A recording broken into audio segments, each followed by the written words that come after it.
Good evening, ladies and gentlemen. Tony Fuentes here, along with Drew Fuentes. Karen back in the KLKC studio. We're at Fort Scott High School, getting ready for some Lady Vikings basketball. Lady Vikings are taking on the Fort Scott Lady Tigers tonight. Should be a really good matchup here in the girls' game. The Lady Vikings are coming in on a 9-3 record, and the Lady Tigers coming in on a 9-2 record.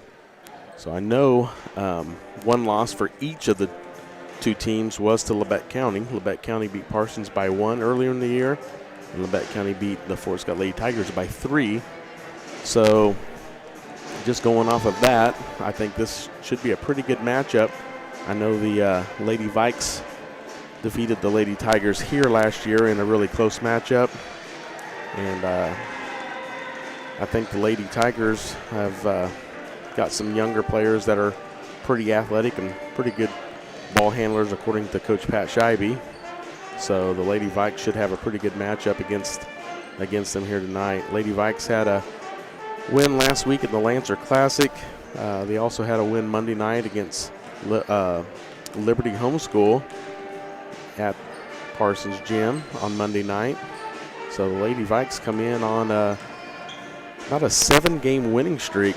So hopefully the Lady Vikes can continue the winning streak going into the month of February. I know they got a couple of tough games next week. We play Chanute at home next Tuesday, and we play Labette County at Labette County next Friday night.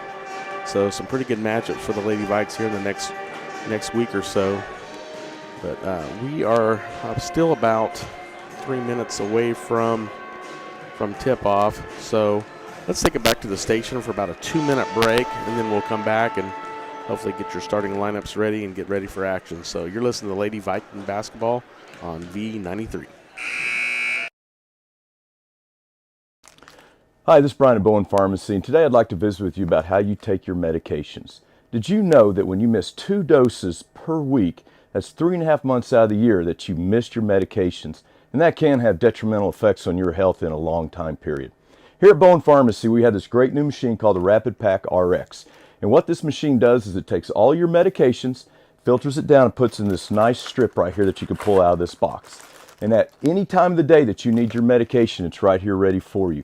Whether you take it 1 a day, 2 a day, 5 a day, or 6 times per day, we can make that happen for you. It's all interfaced with our pharmacy system, and when it runs through, it puts all those times down for you. It even prints the medications on the strip, and you can take it throughout the day without having to take your bottles with you. It helps you stay compliant, helps you stay healthy, and is going to give you a long life to live to enjoy. Here at Bowen Pharmacy, we're always thankful that you choose us to be your local provider. Thank you and have a wonderful day.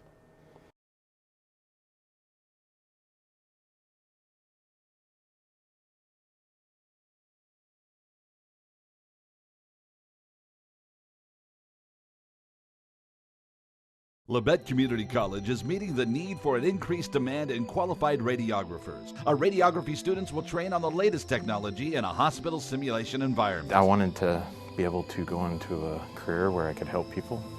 And if you're going to go into that field in this part of the 4-state area, LCC is the only place to come. Tuition is nearly half the cost of universities. Scholarship and financial aid available for those who qualify. Text radiography to 620-293-6671 for more information or visit labette.edu.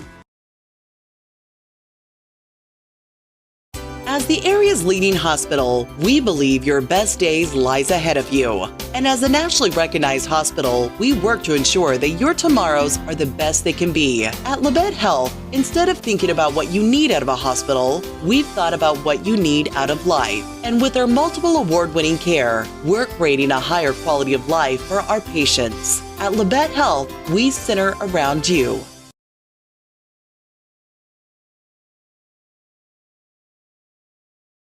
Hey Parsons, I'm Anna. This is Raven. We're the Anna and Raven Show, and we can't wait. Drew Fuentes doing our live stream. It looks like we are getting ready to do the announcing. Well, I apologize. We are going to do a national anthem before the girls' game. A lot of times they don't do it until before the boys' game. So let's take another 2-minute break, and we'll come back here to Fort Scott. You're listening to Viking Basketball on V93. Hi, this is Brian at Bowen Pharmacy, and we are so excited to have this new compounding lab that we have created and designed to help you choose the different kind of medications that you might need. In here we do compounding, custom medications for you. We could do bioidentical hormones, so that's testosterone, estrogen, progesterone. We could do DHEA. We could do any of those medications to help you level out those hormones to help you stay healthy and better. We could do troches, we could do capsules, we can even do rapidly dissolved tablets, all right here at Bowen Pharmacy in Parsons, Kansas. We even have great diaper rash cream that will help your baby heal and be better and safer in the long run. Once again, we're always thankful that you choose Bowen Pharmacy to be your local provider and to make you better and to help you stay healthier and live longer. Thank you and enjoy the day.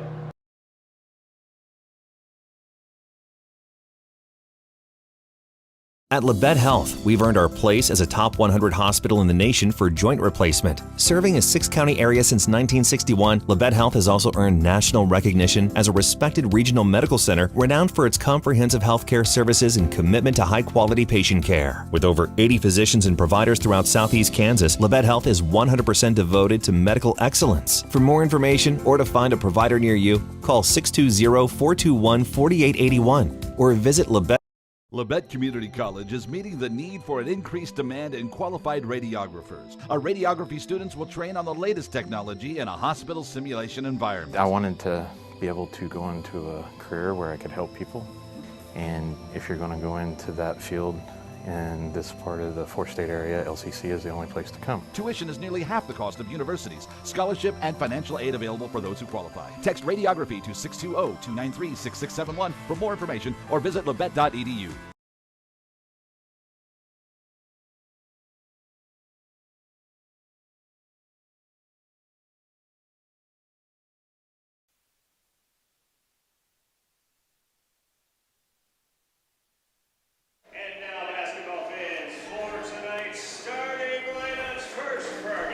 Welcome back. Fort Scott High School, Tony Fuentes, Scott Marlowe, Drew Fuentes doing our live stream. And we are getting our starting lineups going right now. Starting for the Lady Vikes will be freshman Eliana Valentine Florence, junior Brianna Patterson, sophomore Sydney Scheibe, sophomore Anaya Hinman, senior Louisa Hansman. And for the Fort Scott Lady Tigers, Mackenzie Murphy, Jessie Comstock, Abby Altick, and it looks like Harmony Shaw, and Keegan Yerrick. So Jessie Comstock's a junior, Mackenzie Murphy's a junior, Abby Altick is a senior, Keegan Yerrick is a sophomore, and Harmony Shaw is a senior. So 2 seniors, 2 juniors, and a sophomore in the lineup for the Lady Tigers. The Lady Vikes have 1 senior, 1 freshman, and 3 sophomores. Well, I guess we have 2 sophomores and 1 junior. Brianna Patterson's a junior. So Scott, I was talking a little bit in the pregame about both teams being 9-2 and 9-3 on the season, and one of the losses for each team was to Labette County, and Labette County beat Parsons by 1, beat Fort Scott by 3. So this, according to the matchups that we've seen, should be a pretty good game here tonight. Yeah, this should be a pretty competitive ball game, and I'm really curious to see how Fort Scott plays, because they are obviously better than what we thought they would be this year. So it should be a good game. Yep, and the tip is underway, and Fort Scott Lady Tigers will take it. Jessie Comstock comes right off the bat and shoots a 3 off the mark, no good, but it's tipped out to Altick for a 3, and she misses it as well. It looks like it goes out of bounds off Harmony Shaw. So Lady Vikes catch a break. They shot 2 threes and missed them both. And so the Lady Vikes will get their first possession of the game. Hansman gets it in to Valentine Florence. Now back over to Florence. She gets it up to Sydney Scheibe. She's thought about a 3. Now Valentine Florence for 3. Off the mark, just barely. And Brianna Patterson fighting hard for the rebound and gets the rebound. Sydney Scheibe missed three-pointer, so a couple missed three-pointers on both ends. And Jessie Comstock tries to get it down low to Murphy, and she does. Mackenzie Murphy gets the first basket of the game. So 2-0 Lady Tigers. And Hansman gets it to Valentine Florence. Lady Vikes trail 2-0, 7:05 to play here in the first quarter. Sydney Scheibe across to Hansman. Back to Scheibe. Nice zone defense here by the Lady Tigers. Nia Hinman tries to go to the lane. Denied. Now she needs to get out of the lane. She's going to get a 3-second call, and she is going to get a 3-second call. I had a feeling I seen her stuck in there, and Bill Ganaway, pretty veteran ref, he's going to catch that. So we got three pretty veteran refs. We got Ron Maring, Bill Ganaway, and so all three refs are very well known in the Southeast Kansas area reffing. Another off the mark, and then a good rebound and put back by Keegan Yerrick. So 4-0. Lady Tigers off to a quick start. Now Valentine Florence with a floater in the lane. She gets it to go. She absorbed quite a bit of contact on her way to the basket as well. Nicely done by the freshman. Yeah, but she even went with the right hand even though she's left-handed. That was a pretty nifty move. So 4-2, Lady Vikes trail. 6:07 to play here in the ball game. Off the mark on that rebound. Sydney Scheibe wants to go quick the other way to Valentine Florence. She gets it ahead to her and she makes it. So Eliana with 4 quick points to tie the game. 4-4. 5:53 to play here in the first quarter. So turnover goes to Patterson. Patterson wants to go the other way. She gets it to Scheibe. Now to Hansman. Hansman's wanting to set up a little bit of an offense. Gets down to Hinman. Now wants to do a little give and go to Hinman. Hansman loses it. And it's a tie up. So jump ball possession will stay with the Lady Vikes. So Valentine Florence will inbounds for the Lady Vikes with 5.5 minutes to play here in the first quarter. 4-4.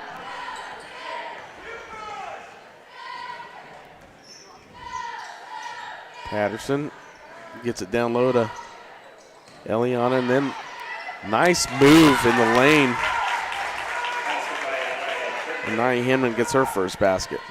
So Lady Vikes with their first lead leaves 6-4. Now Harmony Shaw with it. She needs to get rid of it. She gets it to Keegan Yerrick. Now Mackenzie Murphy throws something up, and Sydney Scheibe didn't think she fouled her. And so Sydney Scheibe will pick up her first personal foul. So Mackenzie Murphy will be at the line for 2 shots. First one is good. That's a good matchup at the other end with her on Anaya. Yeah. She's listed at 5'11", Anaya at 5'9", but of course Anaya plays taller than that. So that'll be a fun matchup tonight. Second free throw gets the roll. So we're tied 6-6. Just under 5 minutes to play here in the first quarter. Patterson gets it to Hinman. Hinman's looking to drive and gets stripped. But Patterson with a nifty move. Gets it knocked away though, and then I think the Fort Scott girls thought the other one was going to go for it, and Sydney Scheibe ran it down. Now Hansman with it. Looking to work inside, gets it to Hinman. Sure enough, Hinman gets it inside, and she thought she got fouled. She did. I was waiting for the whistle, and it never came. Yep. No call down low, so 4:34 to play here first quarter, 6-6. Lady Vikings retain the possession. And we got Ellie Smith checking in for the Lady Tigers. She's checking in for Abby Altick. Now Hansman with it. Little floater in the lane, and it's good. So Louisa Hansman gets in the scorebook. 8-6. Lady Vikes with the lead. 4:23 to play here in the first quarter. Keegan Yerrick gets it ahead to Smith. Across to Comstock, and yeah, I had a feeling Brianna was going to get called for that one. She came a little bit out of controls there, Scott. Yeah, she had a good beat on that ball. She was thinking steal and layup at the other end, but it was just about 1/4 of a step too late, committed the foul. So Patterson picks up her first personal foul. So Comstock gets it over to Yerrick, and Yerrick knocks down a three.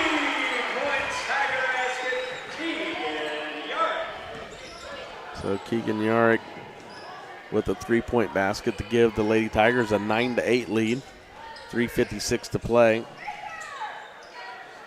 Down low to Kendall Lyons. Now she got double teamed, then triple teamed, and now just one girl on her.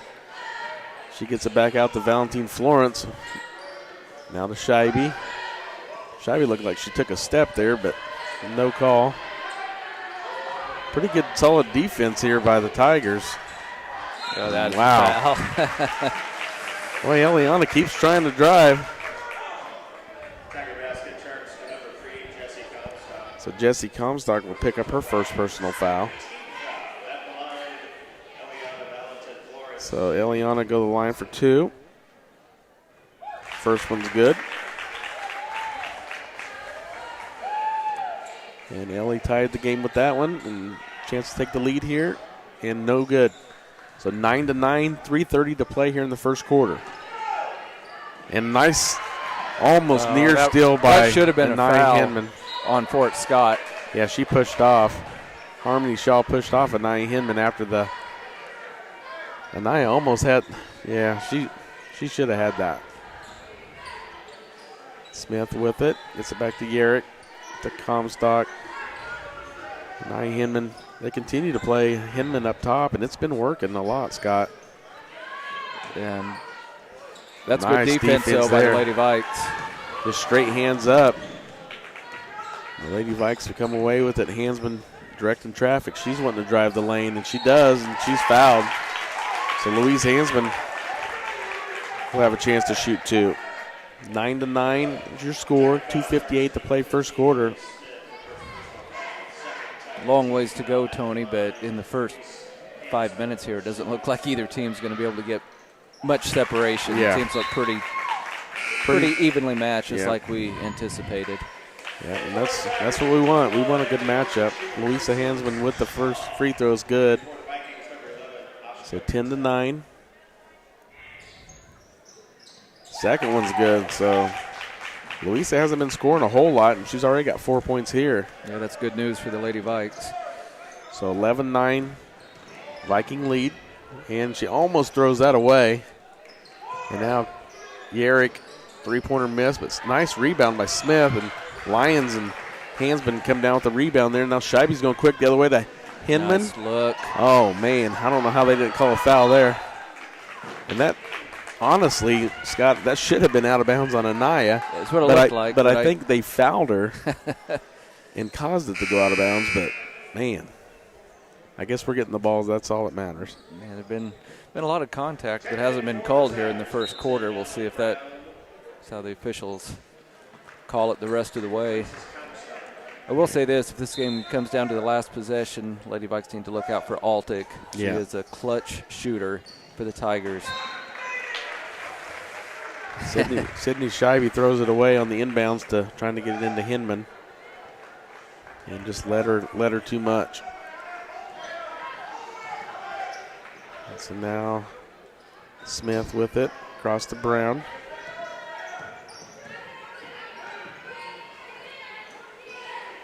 Yerrick. And poked away by Scheibe. So Lady Vikes lead 11-9, 2:12 to play first quarter. Harmony Shaw checks back in for the Lady Tigers. Lady Tigers have handled Anaya Hinman out of the top of that zone better than a lot of teams. Yeah. Near steal. It is a steal. Poked away by Scheibe and then comes away with Hinman. Now Patel's going the other way. And Scheibe thought about an NBA three, and now she's trying to go all the way to the basket. And now Harmony Shaw's coming the other way with it. Shaw going coast to coast, throws it up, no good. Nice block by Kendall Lyons. Now out to Brown for a two, and she knocks it down. Allie Brown gets her first basket of the game, and it's tied up 11-11. 1:39 to play first quarter. So this is the matchup we thought, Scott. It's going back and forth. Yeah, Lady Vikings are going to have to play Keegan Yerrick got whistled for a foul there. They're going to have to play really well tonight to get a win, but I think you can say the same for Fort Scott. They're going to have one of their best games of the year to get a win. I know they're coming off that second-place finish in Frontenac, and they also got a win over Independence. I think they had 4 games in 5 nights, so they had a lot of basketball. Yep, Lady Tigers are well coached with Pashone Steps. Yep. So, great story there. Sydney Scheibe knocks down the 3. And that's why you won't probably see a lot of 2-3 zone out of the Tigers tonight. Yep, Lady Vikes now with their biggest lead, 3-point lead, 14-11. And now Abby Altick for 3, off the mark. And, man, we just could not get that offensive rebound, or defensive rebound, per se. Another long rebound, but this time Valentine Florence is going the other way, and she wants to take it all the way to the basket. Throws it up, no good. Now Jesse Comstock coming the other way, cut off by Lyons. Now stolen by Hinman. Nice defense up top by Hinman. Now Naya's wanting to go all the way. She needs help. I think they're going to call a travel. So Lady Vikes lead by 3, 14-11. 37 seconds left to go first quarter. Hinman's wanting to come out. Patel's going to check in for her. Check in for the Tigers for Bailey. So Lady Vikes need to hold them on this next 37 seconds. Keep this lead in the first quarter. Into Brown. Little press defense here by the Vikings. Now Comstock breaks the press. Gets it ahead to Brown. Now stolen by Ashka Patel. And she's going to go all the way in for a layup. It's missed. And Brianna Patterson is tied up on the rebound. And it's going to go a jump ball possession going to the Lady Tigers. So bad break there for Lady Vikes. But they have been getting some steals. Altick gets across to Harmony Shaw. She just throws it up and missed it, but got her own rebound and keeps getting her own rebound. 2 rebounds there, and she finally gets it to go. So Harmony Shaw gets her first basket of the game. And now they're saying it's out of bounds on Valentine Florence lost her dribble. Only 1.3 seconds left here in the quarter. Lady Tigers won't get a shot off. So Lady Vikes have the lead at the end of the first quarter, 14-13. So let's take a 1-minute break. You're listening to Lady Viking basketball on KLKC V93. Hi, this is Brian at Bowen Pharmacy, and today I'd like to visit with you about how you take your medications. Did you know that when you miss 2 doses per week, that's 3.5 months out of the year that you missed your medications, and that can have detrimental effects on your health in a long time period. Here at Bowen Pharmacy, we have this great new machine called the Rapid Pack RX. And what this machine does is it takes all your medications, filters it down, and puts in this nice strip right here that you can pull out of this box. And at any time of the day that you need your medication, it's right here ready for you. Whether you take it 1 a day, 2 a day, 5 a day, or 6 times per day, we can make that happen for you. It's all interfaced with our pharmacy system, and when it runs through, it puts all those times down for you. It even prints the medications on the strip. You can take it throughout the day without having to take your bottles with you. It helps you stay compliant, helps you stay healthy, and it's going to give you a long life to live to enjoy. Here at Bowen Pharmacy, we're always thankful that you choose us to be your local provider. Thank you and have a wonderful day.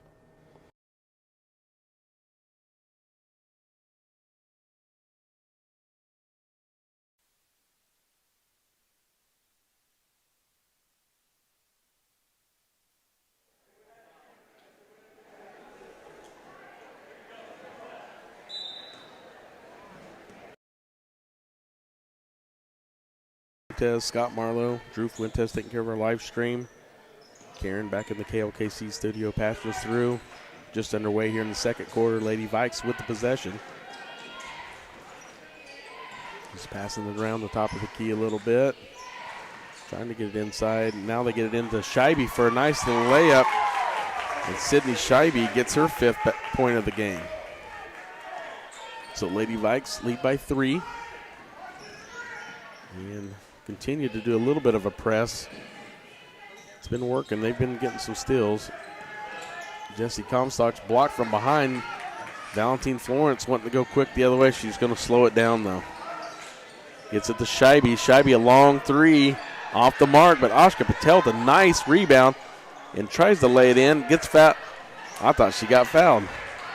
Abby Altick comes out going the other way. She got stripped, I guess, Scott. Yeah, I had too many bodies blocking my view, but got a couple offensive rebounds, but didn't work out for the Lady Vikes. There's Altick up at the top, just off the mark, and Lady Vikes aren't Boy, they were really slow to going for ball. those rebounds. They're lucky that one was just in the neighborhood where a couple of them happened to be. Yeah, Lady Tigers already have 7 offensive rebounds. Hansman gets it to Patterson. Valentine Florence for a long three, and it's short. Lady Vikes just aren't in rhythm on the 3 point. Legs look a little heavy to me. Yeah. And that one might be, oh, he's going to say it's poked away. He's going to say it was tipped.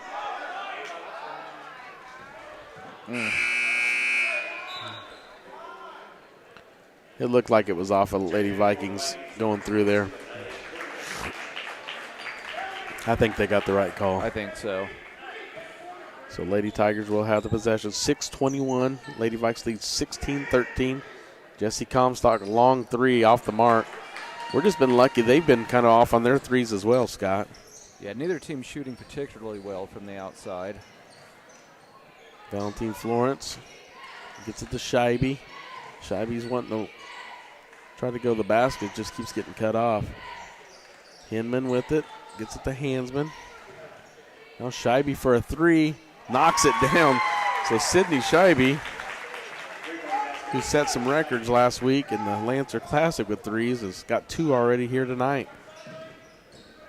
6-point lead for the Lady Vikes. 19-13. 5:10 to play here in the second quarter. And they're trying to get it down low, and they do. Murphy misses it, though. But Altick there to clean it up. So another offensive rebound for the Lady Tigers. And Valentine Florence quick the other way. Gets it to Patterson. Throws it way out top to Scheibe. Scheibe almost lost her foot. Now Hinman. Now back to Scheibe for a three. And she knocks it down again, Scott. Unbelievable. They just forced Fort Scott into a timeout. So we got a timeout on the floor. So we got Lady Vikes lead 22-15. 5:10 to play, second quarter. Let's take a 30-second break. You're listening to Viking basketball. Hey Parsons, I'm Anna. This is Raven. We're the Anna and Raven Show, and we can't wait to wake you up on Variety 93.5. We're the show that's all about relationships. So if it's going on at home, at work, in your life, we want to know about it. Also, every day a couple joins us for Couples Court. They tell us what their disagreement is about, and then it's up to you to decide who's right. Want to win cash? You can challenge me daily in pop culture trivia. It's called Can't Beat Raven. Beat me, and you get the jackpot. Get ready to laugh, Labette County. We're the Anna and Raven Show on Variety 93.5. The Anna and Raven Show.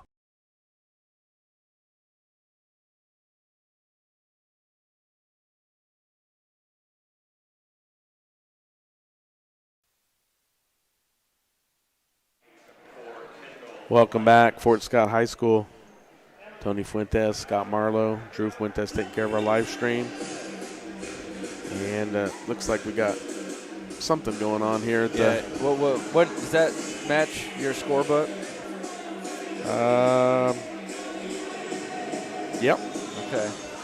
Matches they mine. had a question on the score. So it looks like it's going to be right. Yeah, that's right. Well, I've got 22-15. You got all 8 points by Sydney Scheibe. It was 14-13, so 22, and they've only got 1 in this half or in this quarter. So Yerrick with it, cut off by Hansman. Been some pretty good defense by the Lady Vikes. Yeah, it looks like they're a little bit more active in that zone out of that timeout. And a shot is off the mark, no good. And almost a rebound by Hinman. But the Lady Tigers come out with it. And Yerrick with it. Shot and off the mark. Another offensive rebound and a putback by Bailey Couch, who had just checked into the game. So Bailey Couch, a 5'6" sophomore. So 5-point Lady Vike lead, 22-17. 4:19 to play here in the second quarter. Valentine Florence with it, gets it to Hansman. And Valentine Florence drives the lane, tries to get it to Hinman off the mark, and they're calling it off the Vikings, so Lady Vikes don't end up getting a shot on that possession. Hate to have empty possessions like that, especially when you have a, bird's eye view. I mean, right there at the basket. It looks like she picked her foot up there. That was close. Yeah. So Brown and Garrett playing catch back and forth a little bit here. Harmony Shaw going to try to drive, and it's off the mark, but Murphy with a nice offensive rebound. And Harmony Shaw goes in the lane with a floater and gets it to go. So Harmony Shaw picks up her 4th point of the game. So Valentine Florence, she's wanting to drive all the way, gets it into Hinman, and that's what they need to do a lot more of. I mean, that's the way to beat a press. That was pretty nice there. And Hinman with the long arms gets another turnover. Valentine Florence going the other way with it. Hinman was wanting it right back, but now Valentine Florence just shoots up a 3 and knocks. It's just the front of the rim there. It looked like it was going to be good, but it's just a little bit short. Now Hinman playing tough defense. Harmony Shaw working on Hansman. Doesn't get it to go, and Hinman, nice rebound. Lady Vikes lead 24-19, 5-point lead, 2:52 to play here in the first half. Hansman with it. Gets it to Hinman. Yeah, Hinman just seems to get the recognition, just seems to get better and better. Yep. Valentine Florence gets a little floater in the lane to go. Gives the Lady Vikes a 7-point lead again. Matches their biggest lead. 26-19 Lady Vikes lead. 2:25 to play in the first half. Garrett gets it to Harmony Shaw. Back up to Brown for a 3. No good. Man, they just continue to get the offensive rebounds, but almost a steal there. About 5 near steals on this possession. And an air ball, but Murphy gets the rebound and is fouled by Lyons. Every statistical category, Tony, is pretty even in this ball game, except Fort Scott has 13 offensive rebounds to the Lady Vikings 4. It's kind of amazing that the Lady Vikes are up by 7. So Mackenzie Murphy will be at the line to shoot 2. The first foul on Kendall Lyons of the game, and Murphy misses the first one. So the Lady Vikes are 3 for 4 from the free throw line. And Lady Tigers are 2 for 3, but Murphy has one more coming here. But we have a timeout on the floor by Coach Pat Scheibe. So let's take a 30-second break. You're listening to Lady Viking Basketball on V93. Labette Community College is meeting the need for an increased demand in qualified radiographers. Our radiography students will train on the latest technology in a hospital simulation environment. I wanted to be able to go into a career where I could help people. And if you're going to go into that field in this part of the four-state area, LCC is the only place to come. Tuition is nearly half the cost of universities. Scholarship and financial aid available for those who qualify. Text radiography to 620-293-6671 for more information or visit labette.edu.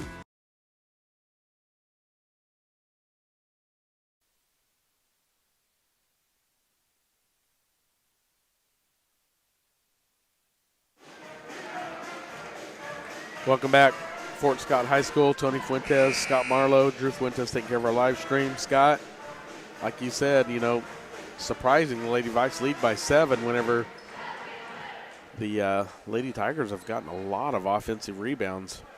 Yeah, and they do have the 5'11" Mackenzie Murphy, but a lot of it I feel like has been just out hustling the Lady Vikes on a few of those. Mackenzie Murphy's second free throw is off the mark. And wow, save. What a save by Louise Hansman. So Valentine Florence with it, gets it back to Hansman. Hansman trying to drive and looked like a foul, but no call. Now Hinman ran it down. That was a nice run down by Hinman. Man, they call it travel on Kendall Lyons. Yeah, Coach Scheibe's going to ask for an explanation. We don't want to make a big deal about it, but I know Parsons fans, not their favorite official that made that call, and I don't know. I didn't see it personally. So Keegan Yerrick with it. Wonderly gets it back to Yerrick. To Comstock. Oh, I thought she Near had steal it. by Hinman. Wonderly gets it down to Murphy. Murphy misses it. And it's off of Fort Scott and goes to the Parsons Vikings.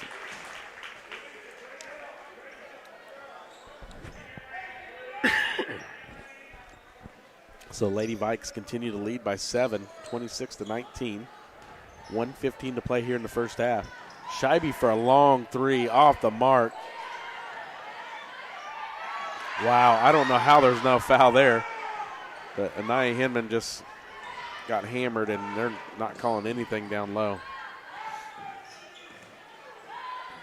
So Harmony Shaw gets her own rebound and put back. And I didn't see the foul there. I did not see the foul at all. Going to call it on Lyons. So Kendall Lyons will pick up her second personal. So 5-point Lady Vike lead. Harmony Shaw's got a chance to cut it to 4. 53 seconds left here in the first half. And Harmony Shaw's free throw is good. So they're 3 for 5 from the line here in the first half. Oh, Hinman might have taken steps, and she throws it away. Boy, they Got caught a lucky break. there. They caught a break on that one. Wow. Looked like Hinman took steps, and then she threw it away, and Valentine Florence was going for it, and Comstock knocked it out of bounds. So retain this possession. 37 seconds left in the half, and Hansman gets fouled. And that was only the 5th foul. Actually, only the 4th foul on the Lady Tigers.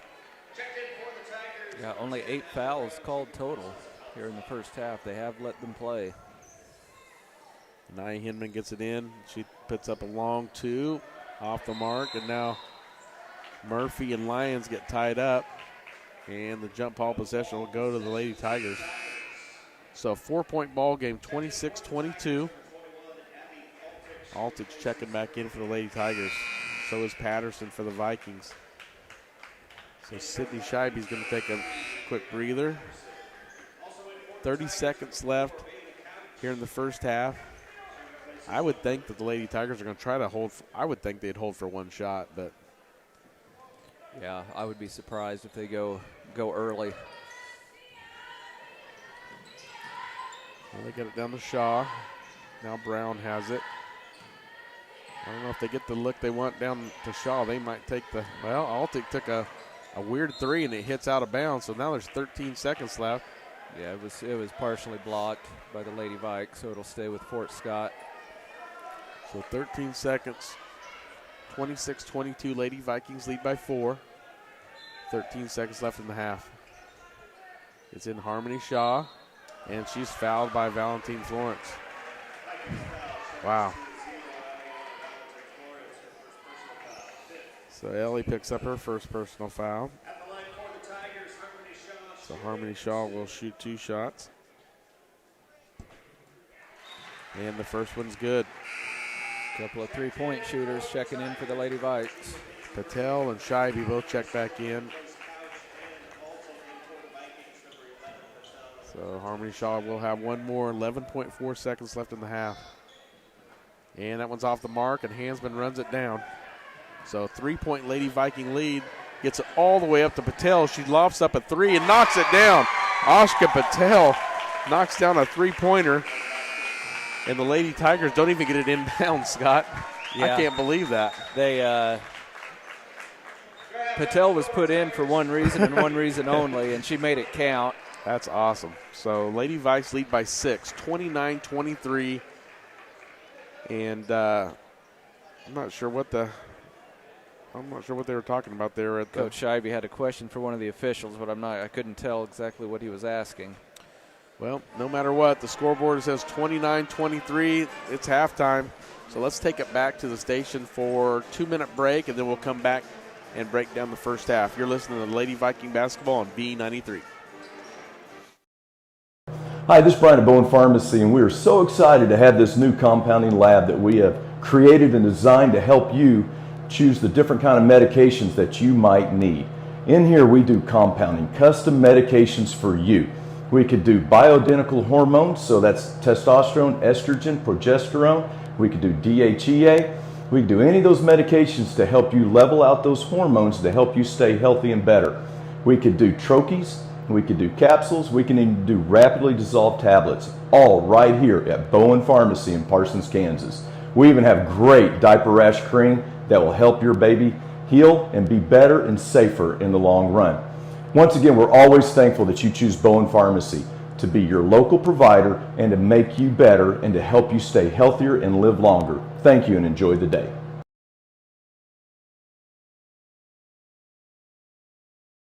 Hey Parsons, I'm Anna. This is Raven. We're the Anna and Raven Show, and we can't wait to wake you up on Variety 93.5. We're the show that's all about relationships. So if it's going on at home, at work, in your life, we want to know about it. Also, every day a couple joins us for Couples Court. They tell us what their disagreement is about, and then it's up to you to decide who's right. Want to win cash? You can challenge me daily in pop culture trivia. It's called Can't Beat Raven. Beat me, and you get the jackpot. Get ready to laugh, Labette County. We're the Anna and Raven Show on Variety 93.5. The Anna and Raven Show. At Labette Community College, we're passionate about medicine and compassionate about people. Our highly trained instructors provide innovative career-specific education in the field of diagnostic medical sonography.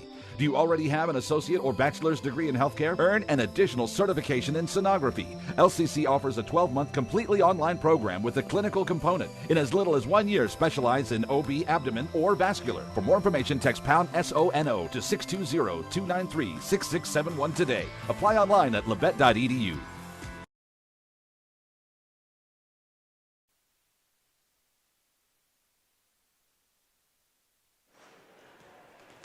Welcome back. Fort Scott High School. Tony Fuentes, Scott Marlowe, Drew Fuentes taking care of our live stream. Scott, it's been a tough battle, kind of like what we thought it would be. Surprising. I mean, the Lady Vikes got a 6-point lead, but, I mean, a lot of it's three-pointers by Sydney Scheibe and then the one right there at the halftime buzzer by Ashka Patel. So, I mean. Yeah, really the difference in the first half is probably the Lady Vikings knocked down more three-pointers, and that helped offset all those offensive rebounds by Fort Scott. By my count, defensive rebounds, Lady Vikes are up 12-10, but it was the offensive boards 14-5 in favor of Fort Scott. And they do have a couple of good rebounders in there, but as I mentioned before the break, sometimes it just seemed like the Lady Vikes were getting out-hustled. And just maybe a little bit outworked by the Lady Tigers. But it was a good first half of basketball. Lady Vikes did force Fort Scott into 8 turnovers. Yeah. Well, I mean, we definitely, I feel like we have a lot more playmakers, I would say.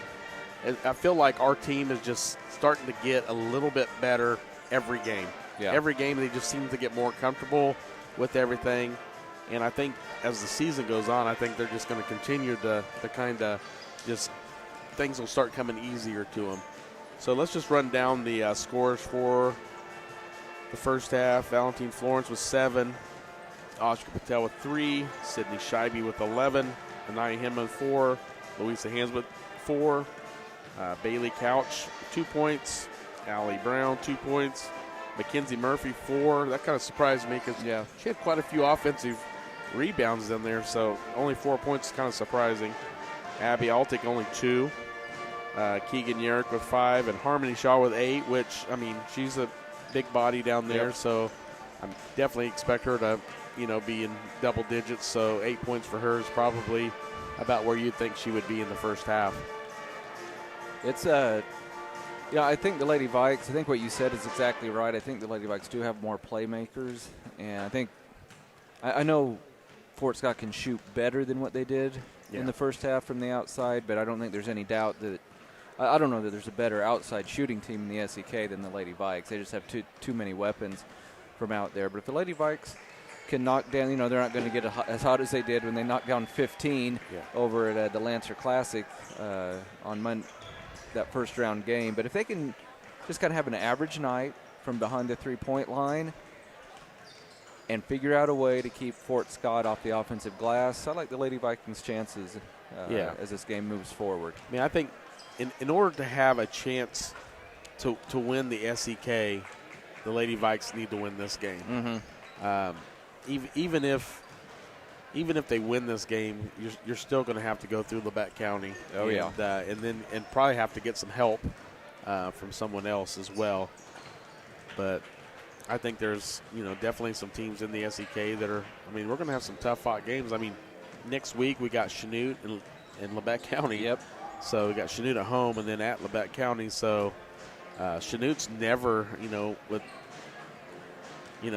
they're always tough. No matter what, well coached and they're going to be a tough. And it seems like they always play well against Parsons. Oh yeah, boys and girls. Yeah. So I don't remember.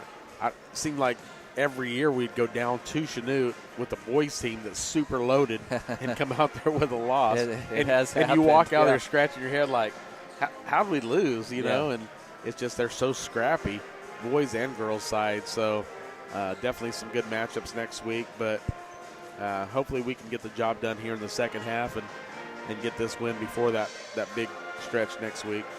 Yeah, this would be a huge win for the Lady Vikes if they can hang on. Yeah, I think up 6 right now, and that Fort Scott, no matter how bad it gets in the second half, even if they find themselves down a dozen in the fourth quarter, they will keep fighting. Oh yeah, Coach Steps doesn't let his teams throw in the towel. Exactly. So hopefully we can continue with the lead the rest of the second half. So let's take it back to the station let's do a 2-minute break. And then we'll come back here for the second half action. You're listening to Lady Viking Basketball on V93. As the area's leading hospital, we believe your best days lies ahead of you. And as a nationally recognized hospital, we work to ensure that your tomorrows are the best they can be. At Labette Health, instead of thinking about what you need out of a hospital, we've thought about what you need out of life. And with our multiple award-winning care, we're creating a higher quality of life for our patients. At Labette Health, we center around you.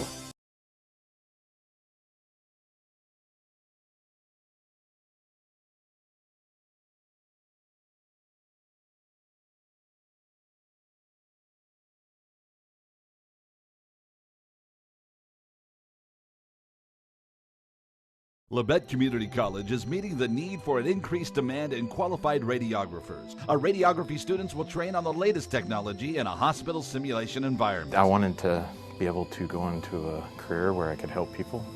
And if you're going to go into that field in this part of the four-state area, LCC is the only place to come. Tuition is nearly half the cost of universities. Scholarship and financial aid available for those who qualify. Text radiography to 620-293-6671 for more information or visit labette.edu.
Welcome back.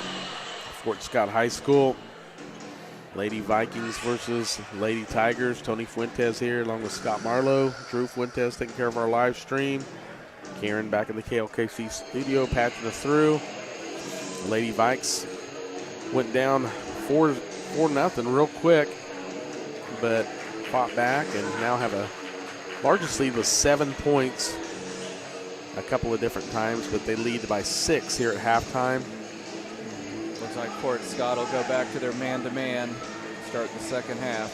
Yeah, Fort Scott on defense. Lady Vikes will have first possession here in the second half. And Valentine Florence gets it into Hansman. Nye Hinman gets it poked away. And Abby Altick going the other way for an easy layup. She was pretty quiet in the first half, Scott. Yes, she was. And she makes her presence known pretty quick here in the second half. So now a 4-point lead for the Lady Vikes, just like that. And another turnover. Hansman falls down. Harmony Shaw slows it down, gets it to Yerrick, and she knocks down. So they're off to a good start, just like they were in the first half. Another turnover. Another turnover. 3 turnovers Jesse already. Comstock, and now a rebound and a putback. So Keegan Yerrick ties the game. So 6 points in the first 43 seconds, and they've got a free throw to take the lead. So the Lady Tigers off to a really quick start here in the second half.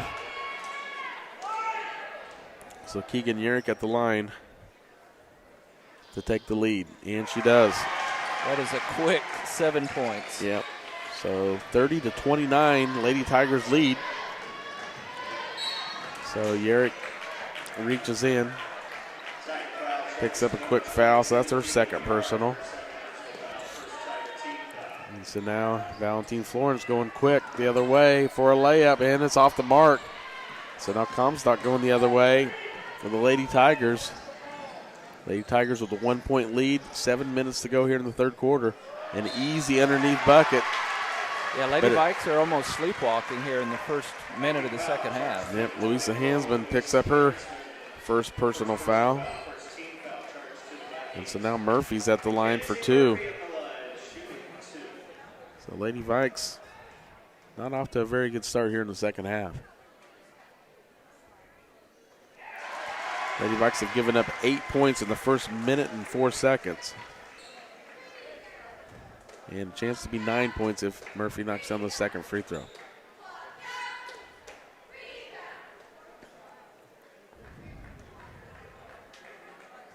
And Mackenzie Murphy at the line for her second. And it's good. So now a 3-point lead for the Lady Tigers after they trailed by 6 at halftime.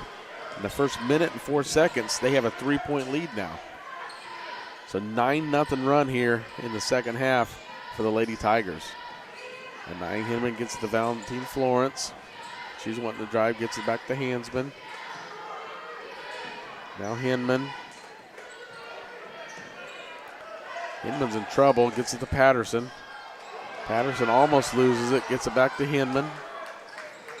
Hinman looking to give it up to Scheibe. She does. Scheibe goes in and gets fouled.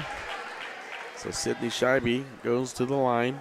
She needs to knock down both of these and kind of turn the tide a little bit. It's been a rough minute and a half here for the Lady Vikes. So Scheibe at the line. Knocks down the first one. Sydney Scheibe now with 12 points. 32-30, Lady Vikes trail by 2. 6:22 to go, third quarter. Scheibe gets the second one, so she now has 13. So Lady Vikes trail by 1, 32-31. Yerrick almost near steal by Scheibe. Comstock with it. Now Shaw trying to get it down low to Murphy. Gets a good bounce off the backboard. Now Jesse Comstock with a missed shot. And Valentine Florence going the other way.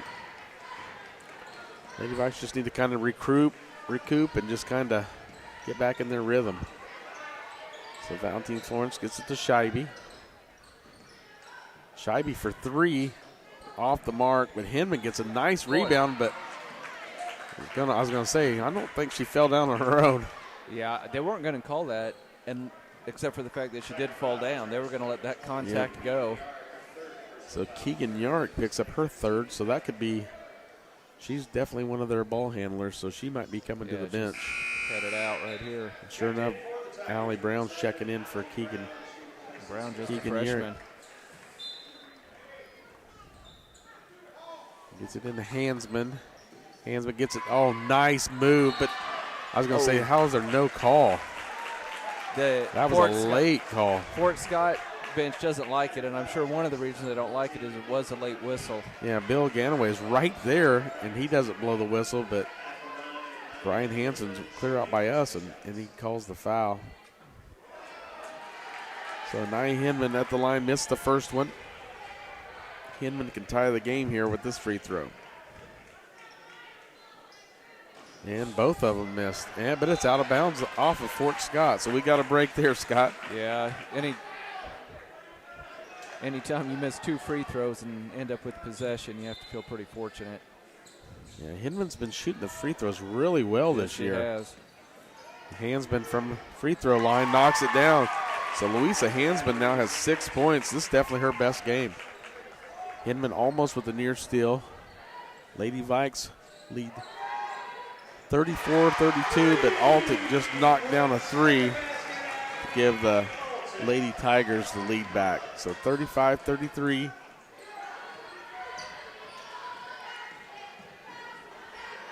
And a turnover by Valentine Florence. So Brown going the other way for the Lady Tigers. She tries to get it down the Comstock and it's thrown out of bounds, knocked out by Brianna Patterson. So 5:01 to play here in the third quarter. Lady Vikes trail 35-33. And Patel checks back in for Patterson.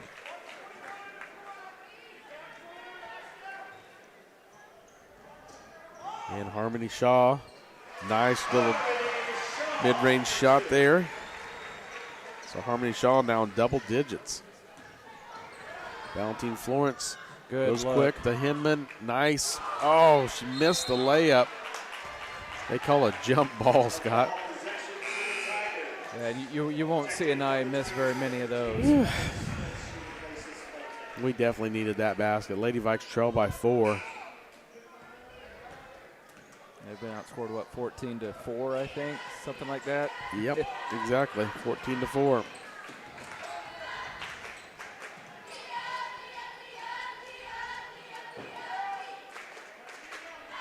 And Lady Tigers taking a little bit of clock here.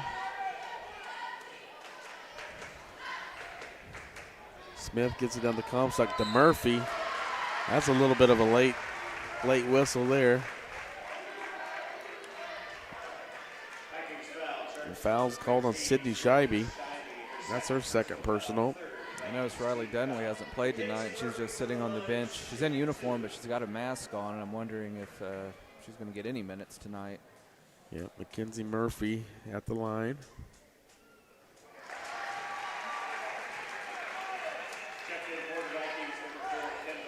Mackenzie Murphy is 5 for 5. Oh, nope. I missed there. She had 2 missed ones in the second quarter, so 5 out of 7 from the line. Another free throw for Murphy. And that one's off the mark. Sydney Scheibe runs it down. So Lady Vikes trail by 5. They're down 38-33. Kendall Lyons with it. She takes it straight to the basket and misses. And Lady Tigers off and run the other way for a layup. And Lady Vikes come out with it on the other side. Gets it ahead to Lyons. Lyons misses the layup, but Valentine Florence picks it up and puts it in and gets fouled. So that's even better. I don't think Kendall Lyons is very happy about missing the layup, but Valentine Florence was right there to pick it up and put it in. So Valentine Florence can cut the Tiger lead to 2 if she knocks this free throw down. So it looks like we got a timeout on the floor. I think it's just a 30-second. We'll just keep it here, Scott.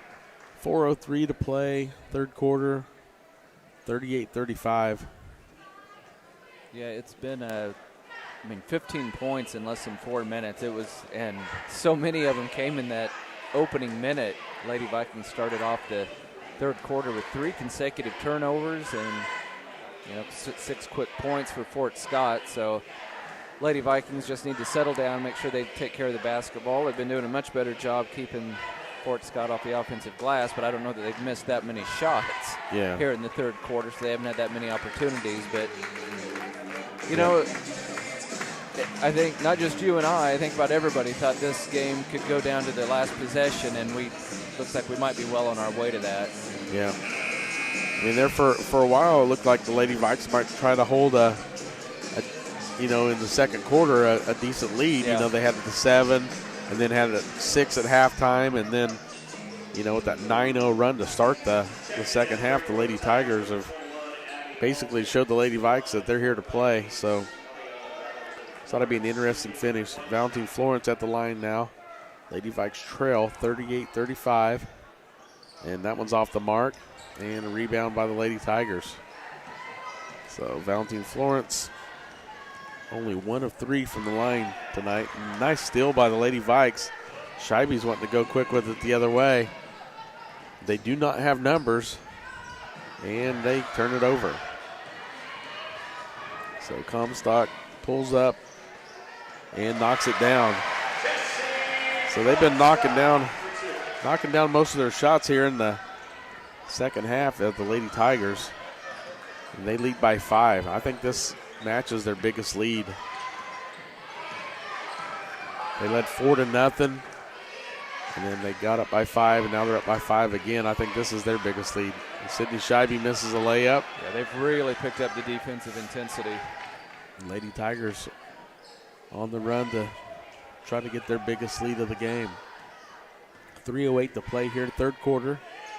Lady Tigers lead at 40-35. Lady Vikes desperate need of a stop here. And Jessie Comstock for an easy layup. She was shut out in the first half with no points, and she's got their last 2 buckets here. So Eliana gets it to Patel.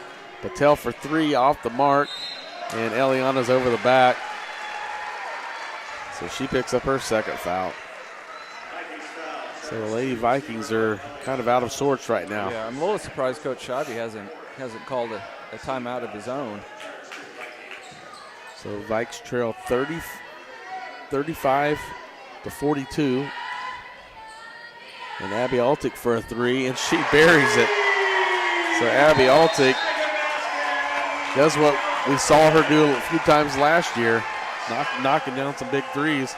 She only had 2 points in the first half, and she's knocked down 2 threes and a 2 here in the second half. Yeah, they've outscored the Lady Vikes 22-6 here in the third quarter. That's a lot of points for a girls basketball team to score in, 5.5 minutes. Great job by the Lady Tigers, and we'll see, this Lady Viking team, we've said it before, they're a young team, but they do have, even those sophomores, have a lot of experience out on the court because they played a lot as freshmen.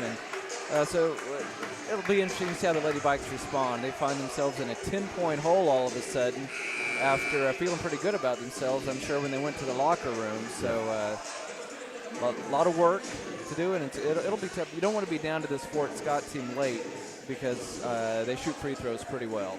Yeah. So on the floor, Valentine Florence, Hansman, Scheibe, Hinman, and Lyons. So Patterson will check in on the next whistle. So Hansman brings it up the court. So 10-point lead for the Lady Tigers.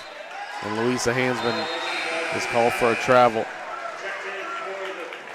So now Patterson will check in for Lyons. Lady Vikes already have as many turnovers as they did in the entire first half, Tony. Wow. So they're kind of in panic mode, not feeling very comfortable right now, but they get a steal here. Hansman gets it all the way up. Nope, she throws it away. So now Lady Tigers with it, going back the other way. So Lady Vikes get a turnover and then turn it right back over. Now easy layup, but missed by Murphy, but she gets her own rebound. And now Smith with it, gets it to Brown. Now Altick with it. She's got the hot hand here lately, knocked down 2 threes. Murphy throws it away, but it's ran down by the Lady Tigers. A nice pass. Good defense by the Lady Vikes there. I thought for sure there'd be a whistle, but there wasn't. So now nice cleanup by Hinman, but she doesn't get the basket to go. I've been so impressed with Fort Scott's interior passing. It's the best I've seen all season by any of the Lady Vikings opponents. So Parsons, we mentioned Anaya's, she missed a couple of free throws earlier. They're going to have to play really well these final 9 minutes and 39 seconds in this ball game.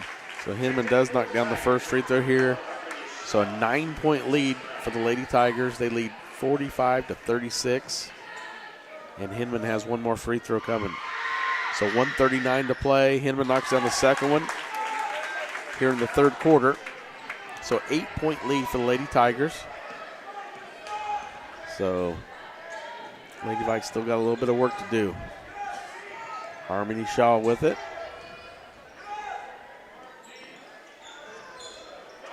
Smith gets it down to Comstock. She's double teamed. She gets it across to Shaw. And they count the bucket. So Eliana Valentine Florence picks up her third personal foul. So I'm not sure why Eliana's guarding Harmony Shaw, but it didn't work out. No. So Harmony Shaw gets the basket and at the line, and she knocks down the free throw. Like you said, Scott, they shoot free throws really well. So now 11-point lead. Yeah, they've scored more points in this quarter than they did in the first half. So Eliana, nice floater, gets her in double digits. Now Eliana has 11 points. Still a 9-point lead for the Lady Tigers. And now Comstock double teamed, almost a near steal. Now Shaw gets it back out to Smith. 49 seconds left here in the third quarter. 9-point lead for the Lady Tigers. Abby Altig, a long three, and that's going to be turned over to the Lady Vikes. So 41 seconds, Scott. You almost can't hold for your last shot here. Yeah, I mean, you got to try the Lady to. Vikes will just stay aggressive. You have to try to go to the basket. 41 seconds. Lady Vikes lead or trail by 9. Hansman with it, guarded by Shaw. Hansman tries to go to the bucket. Now Scheibe for a three off the mark. Nice poke out by Hansman. Gets it out to Valentine Florence. She's trying to drive, and she is fouled by Comstock, and that might be that 1-and-1, Scott? It already is, yeah. Unbelievable. I didn't think more that. fouls called here in the third quarter than we had the whole first half. They racked up very quickly because, yeah, I'm like you. I didn't think that they were already up to 7, but I hadn't been paying that close of attention. So I think that's wrong. No argument from the Fort Scott bench. Wow, I don't think they cleared the fouls. Oh. And then off the mark, no good. To Valentine Florence.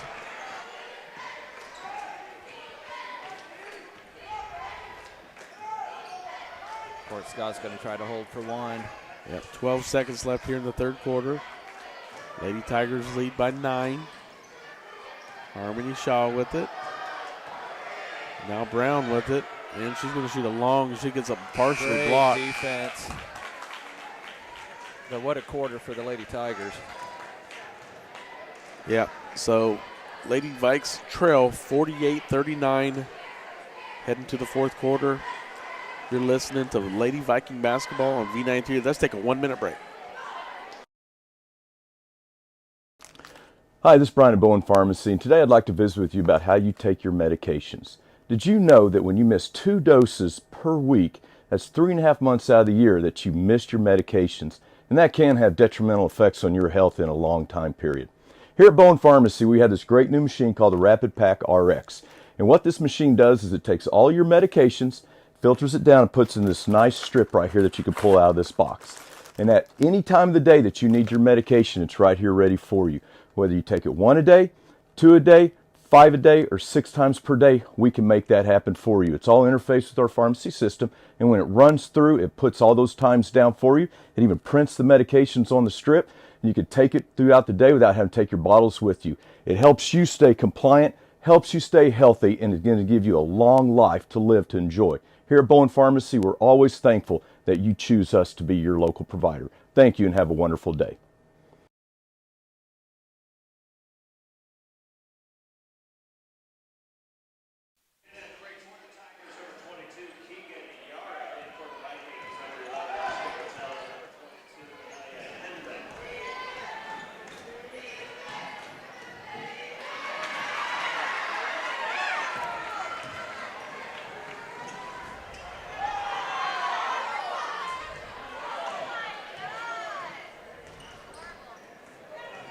Welcome back. Fort Scott High School. Tony Fuentes, Scott Marlowe, Drew Fuentes taking care of our live stream. We are underway here in the fourth quarter. Lady Vikes tried to score and got blocked to start the quarter. And now she just threw a pass to herself. I don't think you can do that, but wow. I just now noticed that too, Scott. Wow. So now Fort Scott almost threw it away, and the person that threw the ball chased it down before it went out of bounds and then repassed it again. So not sure how that works. So Murphy with it. Looks like they're just wanting to run some clock, which is not a bad idea. But I've seen that go bad. Yes, that can backfire. I've seen it happen to the boys Vikings team last Saturday. And down to 6:46 to play in the game, and the Lady Tigers just continue just to pass it around the top of the key. Yeah, they're going to look for that perfect opportunity to find a cutter for a layup.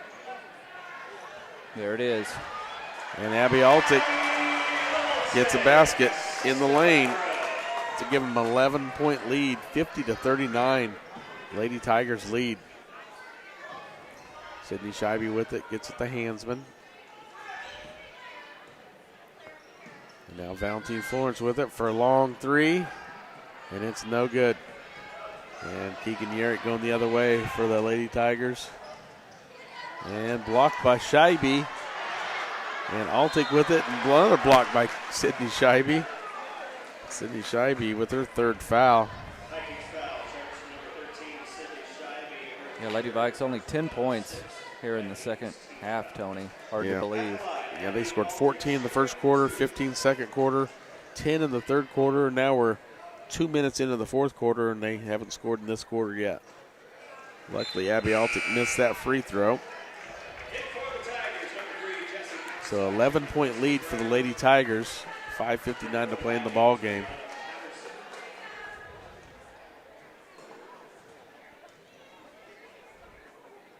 Altick for a second free throw is good. So now largest lead for the Lady Tigers, 51-39. The Lady Vikes got some work to do. Valentine Florence wanting to drive, kicks it out to Patel. And Patel looked good, but just a little bit off the mark. Now Harmony Shaw going the other way. Should have been stolen. Unbelievable. But Abby Altick ends up with it, and she makes an easy layup. So now a 14-point lead. Pretty much everything has gone right for Fort Scott in the second half, and everything has gone wrong for the Lady Vikes. Yep, Lady Vikes, 5:25 to play. Valentine Florence for three. No good, and rebound goes to the Lady Tigers. So Lady Vikes are ice cold here in the second half. So Keegan Yerrick with it. Nice and steal. Nice steal by Hinman. Gets Scheibe, has it.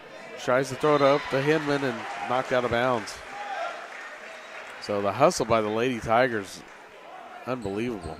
Yeah, I don't know what Coach Stepp said at halftime, but they came out ready to play in the second half, and the Lady Vikes came out a little bit flat, and Fort Scott had that big run to start the third quarter, and they just haven't looked back. Yeah, 14-point lead now for the Lady Tigers.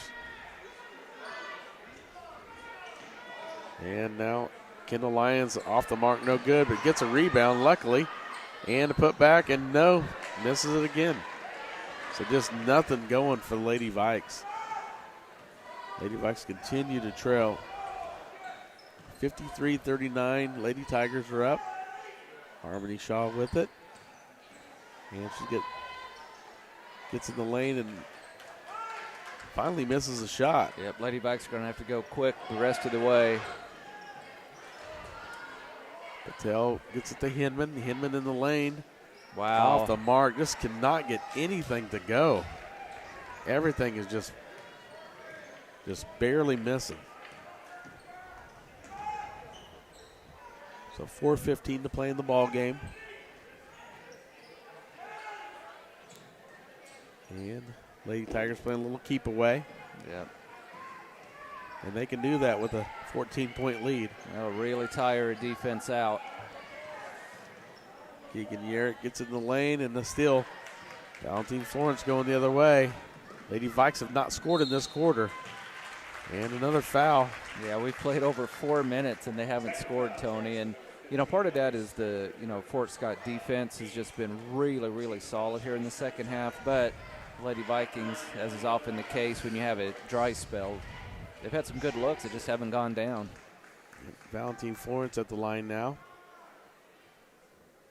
Man. And she misses it. So Ellie is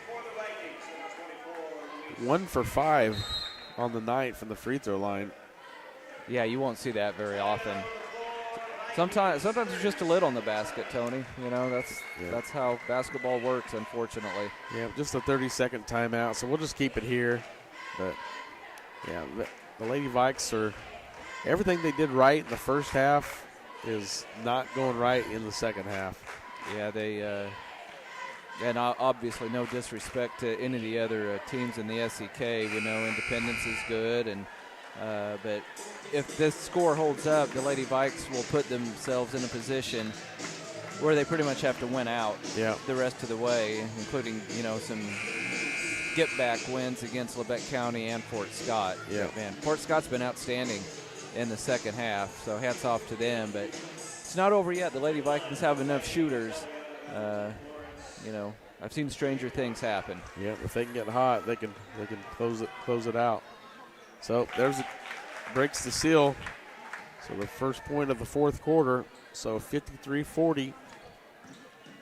So Lady Vikes trail by 13. 3:45 to play. And Lady Vikes they're trying to steal. Just Fort Scott's just. Yeah, they're going to run clock. Going to try to run as much clock as they can.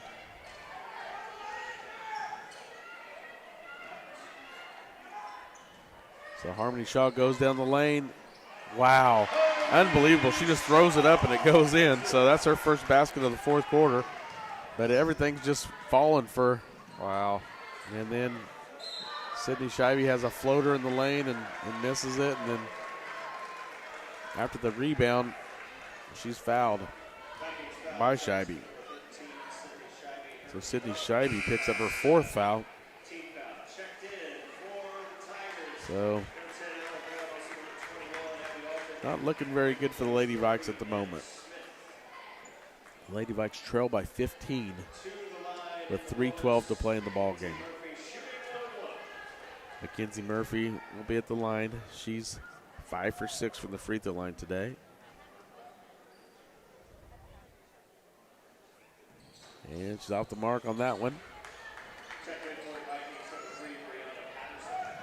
The Lady Vikes, 15-point deficit. They trail 55-40, gets it into Hinman. Hinman on the inside finally gets it to go. I liked her patience on that one. Cuts the lead to 13, 55-42. Patel fouls Comstock, and she'll go to the line. Should be just a 1-and-1 still.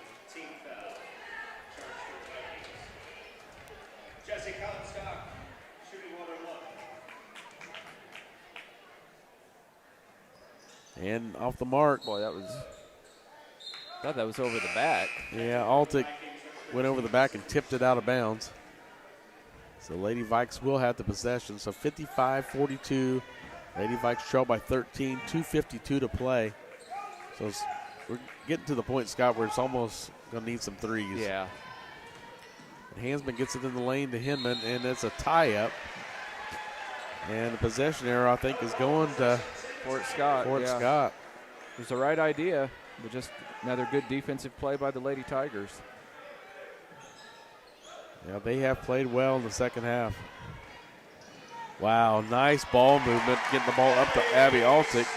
So Abby Altick had 2 points in the first half, and she exploded for 15 points here in the second half. And that was a great drive by Ellie, but wasn't able to finish with the layup. Yeah, it was a beautiful drive. I think we missed about 5 or 6 little bitty either layups or point-blank range shots here in the second half. And a foul's called on Patel.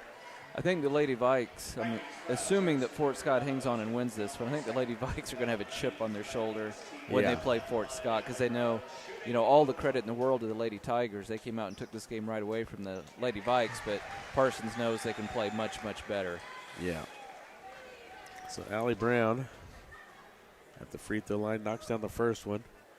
And the second one is off the mark, and I didn't think anybody was going to get the rebound. So Hansman going the other way. Lady Vikes trail by 16. And Hansman goes to the basket and is fouled.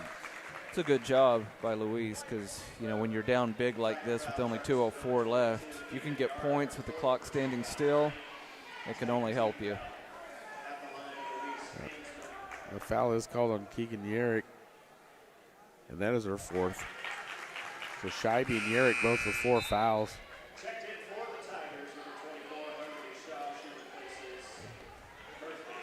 So Hansman knocks down the first free throw.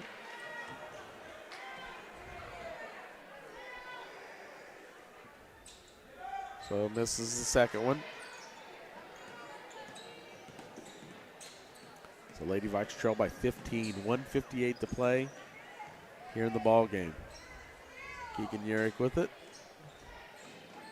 And she loses the handle, but Brown comes up with it. I was going to say, if that goes down, we know everything's going right. But now I think there's a foul on the floor on the Lady Vikes, and it might be on Scheibe. No, I think we're going the other way. I think somebody just fouled out. Yeah, number 22. It's Keegan Yerrick. Yerrick fouled out. So shooting guard Keegan Yerrick fouls out. If it was a closer game, Scott, it might mean something. Right.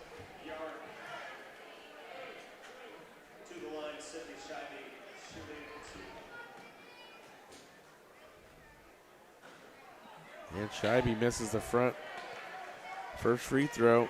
So just nothing really going good. Second free throw by Scheibe goes in. So now 14-point deficit for the Lady Vikes. And Brown going the other way quickly. Great hustle by Ellie. Yep. If the Lady Vikes had been able to match their first half output, we'd be tied at 58, Tony. But, man, Fort Scott kind of came in that lockdown man-to-man defense, forced some early turnovers. And I'm not sure why. Lady Vikes just never really recovered. And Brown knocks down the first free throw. Kendall Lyons checking in for the Lady Vikings.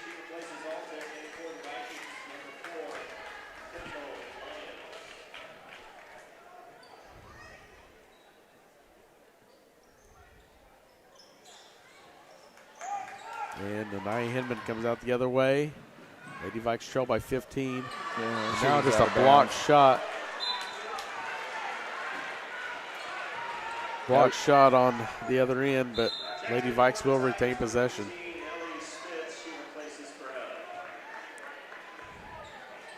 So Lady Vikes trail by 15, 59-44, 134 to play here in the ball game.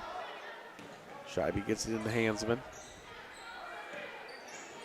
Hansman, they're going to call her for a travel. Yeah, her feet slipped, right, like there was a wet spot on the court or something. It's been that kind of second half for the Lady Vikes. It's a shame that, it had to happen against an opponent like Fort Scott, because they definitely this took was control a big of game. it. Yeah. So now Harmony Shaw on the run the other way, and she got fouled by Hinman. So Hinman with a hard foul. We'll send Harmony Shaw to the line. And that's just a second on Hinman.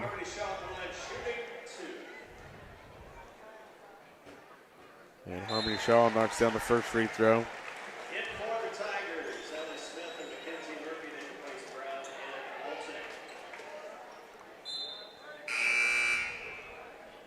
Yeah, you won't see the Lady Vikings take it on the chin like this, I'm going to say, for the rest of the year, Tony. Yeah, this is definitely... It's been a rough second half. Lady Vikes now trail by 17, 61-44. Lady Tigers have just really just put it to them here in the second half. Now Valentine Florence. And she throws it away, but Hansman runs it down. Now Scheibe with it. Tough shot, and they're going to call travel on Scheibe. Yeah, they've done a good job in the second half getting out on the Lady Viking shooters.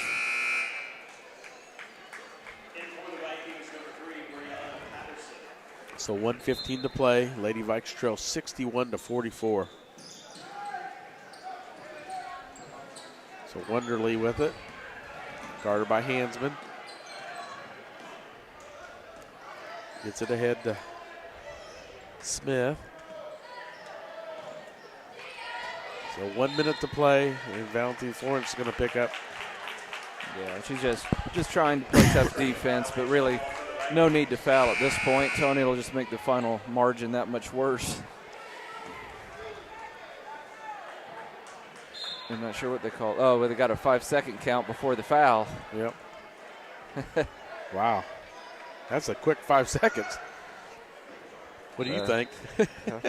We'll take it. Yeah, it's not going to make any difference. So 55 seconds left, and we're down by 17.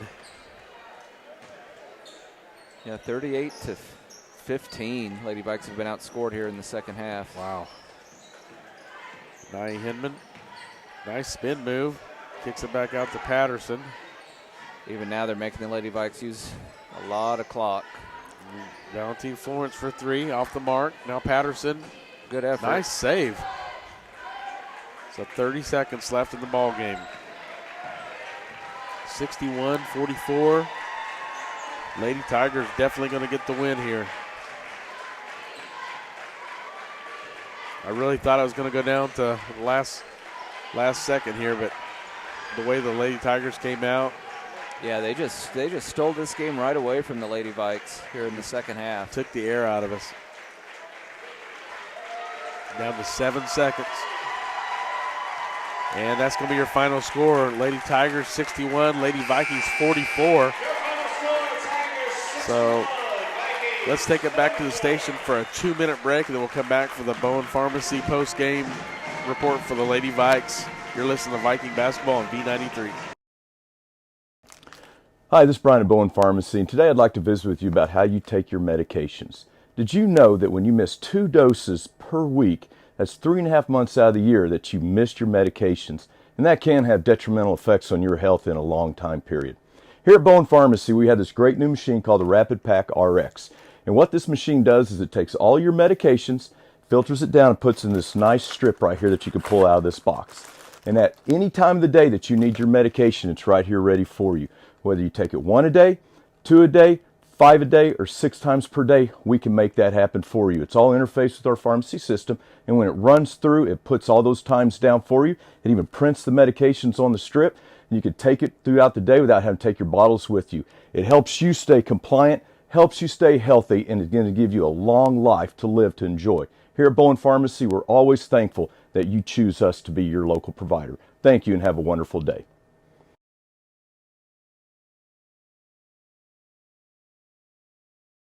As the area's leading hospital, we believe your best days lies ahead of you. And as a nationally recognized hospital, we work to ensure that your tomorrows are the best they can be. At Labette Health, instead of thinking about what you need out of a hospital, we've thought about what you need out of life. And with our multiple award-winning care, we're creating a higher quality of life for our patients. At Labette Health, we center around you.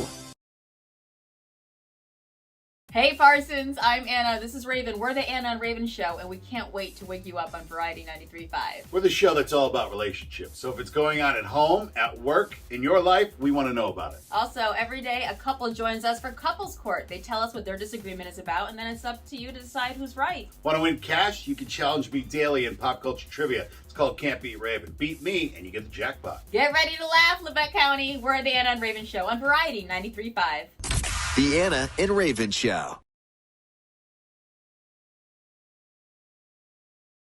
Cousins, the grandson of Steve and Marcy Williams, Suzanne Cousins, and the great-grandson of Boone and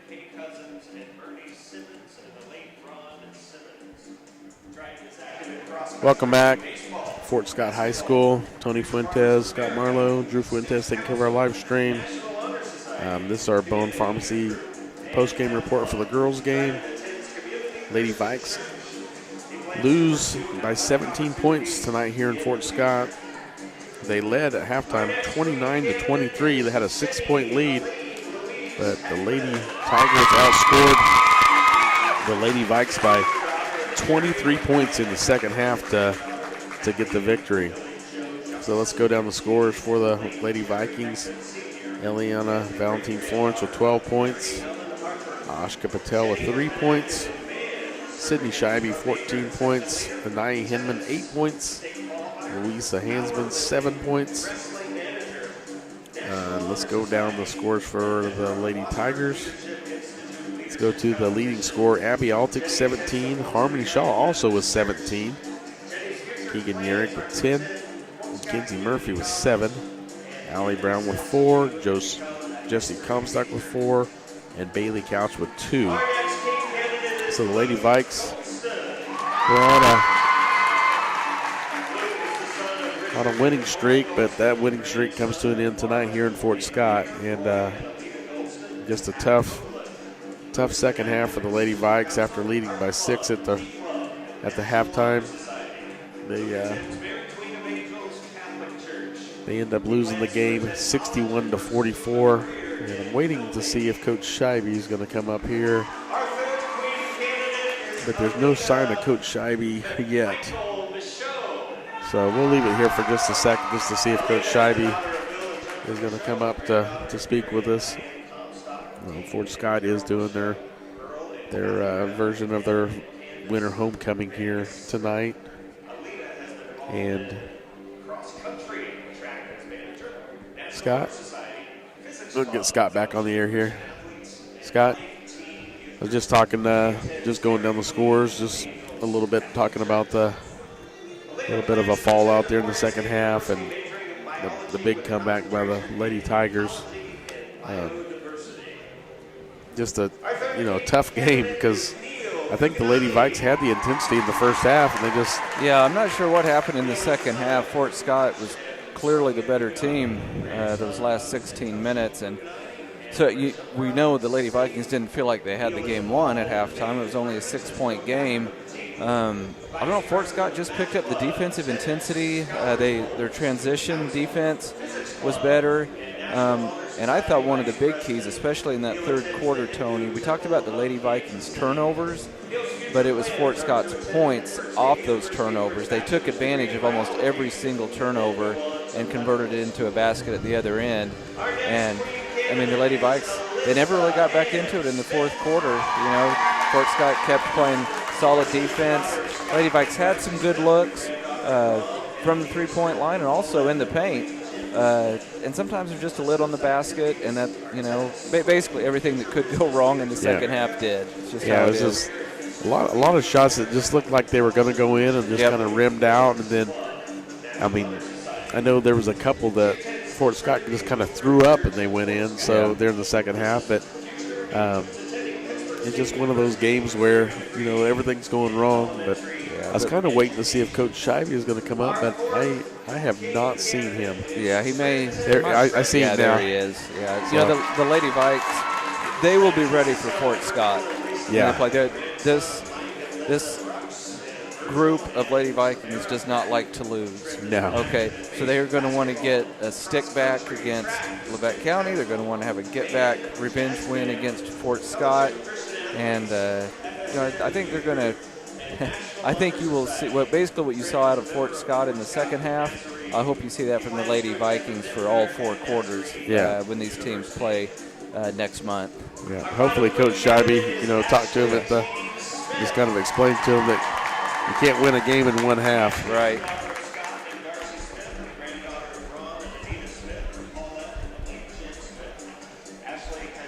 All right, we are joined by Coach Pat Scheibe.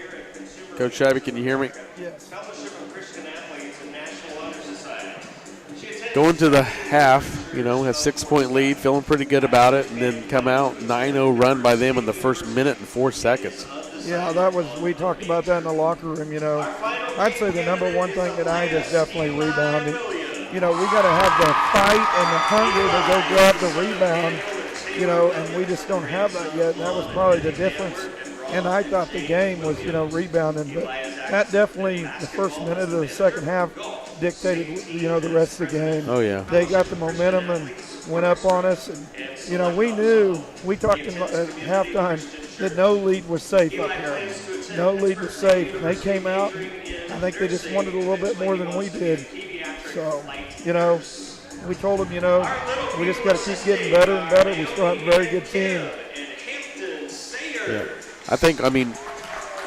We had, obviously some offensive rebounds, out-rebounded by them in the first half, but in the second half it seemed like it was like everything that they got was like going in. Like I seen them throw up a couple of shots, just in the lane and just falling. Yeah. And then we have a layup that just rims out. I don't know how many. We had 5 or 6 that were just so close to going in, just don't go in. It's almost like there was a lid on the basket. Scott and I were talking about there at the beginning of the fourth quarter. So just everything went wrong on that side, and everything was going right for them and everything was falling for them. Yeah. I tell you what, when they finally caught us, and I think Coach Steps is one of the best coaches, in the SEK, even around. He's Coach D1, and you can see how they, ran their offense really good. And I tell you what, we're gonna work hard, next practice and be ready for this happen, as well. For us to be able to beat the Fort Scotts and Labette counties and teams like that, we got to focus on rebounding and just have the aggression. Sometimes I think we just lack the aggression of, going and getting a board. Right. Yeah. What was Riley Dunley okay tonight, Coach? I saw she was wearing a mask on the bench. I didn't know if she was under the weather or. Yeah, she kind of twisted her ankle a couple times this week in practice. Yeah. She was pretty much 95%, but still, I didn't know if she could quite keep up with the, the speed of Fort Scott and things like that. But she was, kind of nursing an ankle tonight. Okay. Well, it was a rough second half, but your team is relatively young. And what do you think your team is going to learn from that second half going forward the rest of the way? Well, any game we play, is going to be a dogfight, I think. There's no gimmies really in the SEK. So hopefully it teaches them, that they have to come out, and play 4 quarters and not play, 7 out of the 8 minutes in the third quarter like we did. We just came out in a daze the third quarter. It was just like, like you said, we're young, and hopefully they learn from it. And, the girls will be just fine. Yeah. Well, Coach, I know it was a disappointing second half, but it has been a fun year, and I think it's just going to keep getting better from here. So congratulations to you and the girls on a hard-fought game tonight, and we'll get it rolled again on Friday. Hopefully, I think next Tuesday we play the makeup game with Chanute. Yeah, next Tuesday against Chanute. I got my days mixed up. Yeah, next Tuesday at home. And then against Friday at Labette County. Yes. Yep. All righty. Thanks, Coach. We appreciate your time. Thank you. Thank you.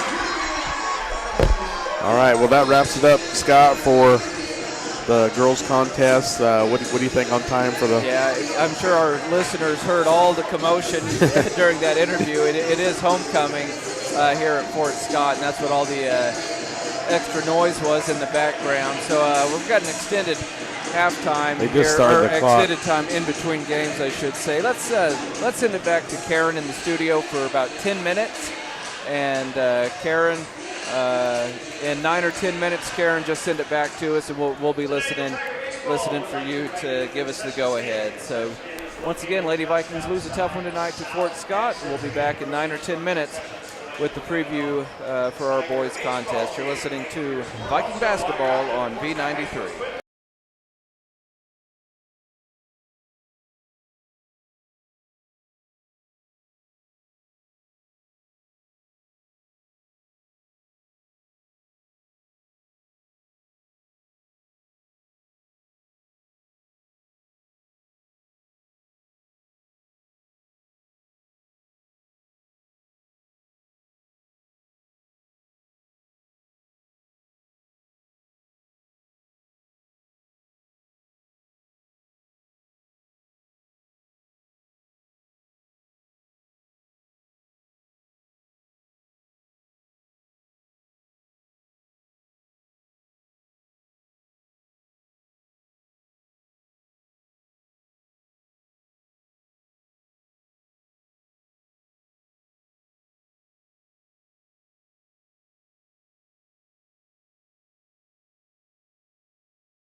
Scott, a little bit bigger than Parsons. I think Parsons will maybe be a little bit quicker. I certainly hope so.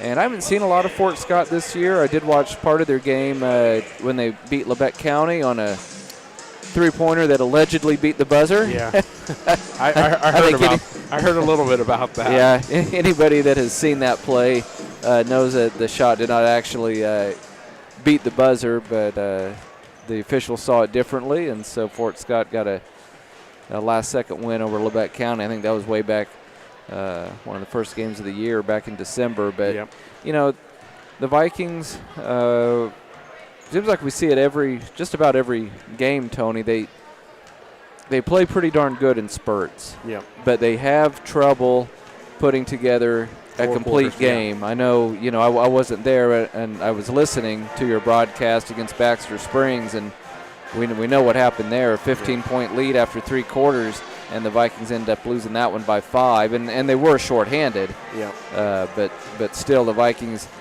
you're never going to play a perfect game for all 32 minutes, but, you know, this team, overall, the talent isn't what it has been in years past, and then you go with, you know, all the COVID-19 stuff and injuries that lingered from football season. We could go on and on. It's just been a rough year for the Vikes, but sitting at 2-9, and I believe 1-3 in the SEK. You know, they don't need to worry about winning the SEK championship. They just need to come out, play well tonight, and try to get win number 3. Exactly, and like you said, there's been spurts. I mean, there's been games that, you know, we've had chances to win games. Even when I want to say it was against Collegiate, we were right in the middle of that game. Yeah. And then against Independence, go to overtime. I mean, so close in so many games that, you know, it's just one little thing here or there, and, you know, we win. You know, so even that first round game against Erie in the Lancer Classic, I mean, I felt like even though we were shorthanded, I felt like we could have pulled out that win. Yep. And there's just little things that cause us to lose each game. And against Baxter, you know, we were up 15 with 7 minutes to play, and, you know, end up losing, trying to run the clock, you know. And you know, sometimes if you just keep running your normal offense, you just keep the pedal to the metal, and you just, you know, things kind of take care of themselves. But, you know, that was definitely a tough loss, and I know Coach Hauk and these boys want to get back on that winning side. So I think they're going to be fighting hard tonight. Yeah, I agree. And, you know, Coach Hauk has said in a couple, 2 or 3 of these post-game interviews that, you know, the Vikings, they just have too many losing habits. Yeah. Right now, whether it's turnovers or not finishing out a game. And I think the Vikings are going to play better basketball the second half of the season. That's assuming, of course, that they can keep everybody on the floor. We already mentioned Joe Page out once again tonight. You know, they need to find a go-to guy at crunch time. You know, in the past, it's been, you know, they always put the ball in the hands of Derek Williams and let him make a play.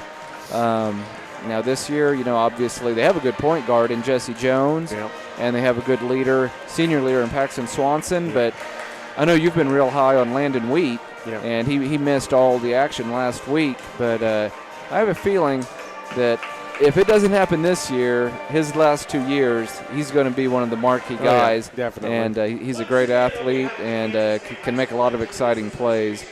And it looks like we're getting ready. Yeah, Swanson had 29 and 31 in these last 2 games. So 60 points in a 2-game stretch is pretty solid for he put up a lot of points for any team. So pretty impressive for Paxton Swanson. His senior year here, getting a couple of good games under his belt, and hopefully he'll do that again tonight. Yeah, it looks like they're going to do the national anthem before both games. So we will step away for a 2-minute commercial break, and we'll come back with your starting lineups. You're listening to Viking Basketball on V93. Hi, this is Brian at Bowen Pharmacy, and we are so excited to have this new compounding lab that we have created and designed to help you choose the different kind of medications that you might need. In here we do compounding, custom medications for you. We could do bioidentical hormones, so that's testosterone, estrogen, progesterone. We could do DHEA. We could do any of those medications to help you level out those hormones to help you stay healthy and better. We could do troches. We could do capsules. We can even do rapidly dissolved tablets, all right here at Bowen Pharmacy in Parsons, Kansas. We even have great diaper rash cream that will help your baby heal and be better and safer in the long run.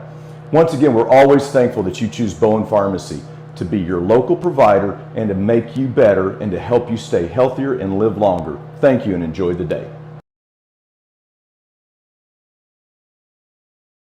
Labette Community College is meeting the need for an increased demand in qualified radiographers. Our radiography students will train on the latest technology in a hospital simulation environment. I wanted to be able to go into a career where I could help people.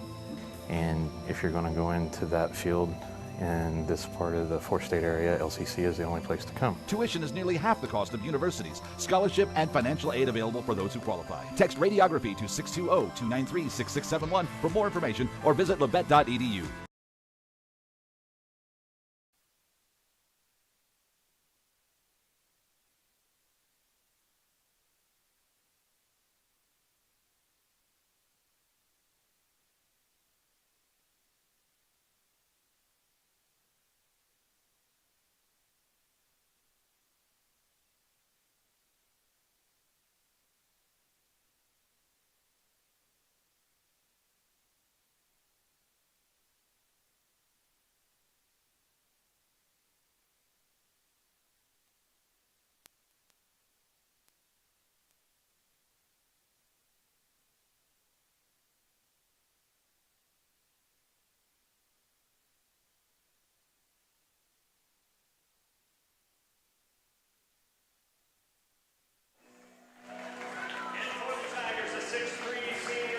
And we are back live at the Tiger Dome at Fort Scott High School. Getting ready for our boys contest between the Parsons Vikings and the Fort Scott Tigers. 5 starters in the starting lineup for Fort Scott. That is why they are such a tough out. They go with 5'8" senior Scott Tome, 5'11" senior Trent Peck, 6'3" senior Dryden Cossins, 5'11" senior Parker Allen, and 6'2" senior Colin Thomas. Starting tonight for the Vikings, 6' sophomore J.J. Kendrick, 5'9" junior Jesse Jones, 6'1" senior Cedric Webb, 6'1" senior Paxton Swanson, and 6'3" sophomore Landon Wheat. Vikings will be in their traveling blue, Fort Scott in their home white with red trim. Clint Heffern, the head coach for the Tigers, and of course Anthony Houck in his 9th season at the helm for the Parsons Vikings.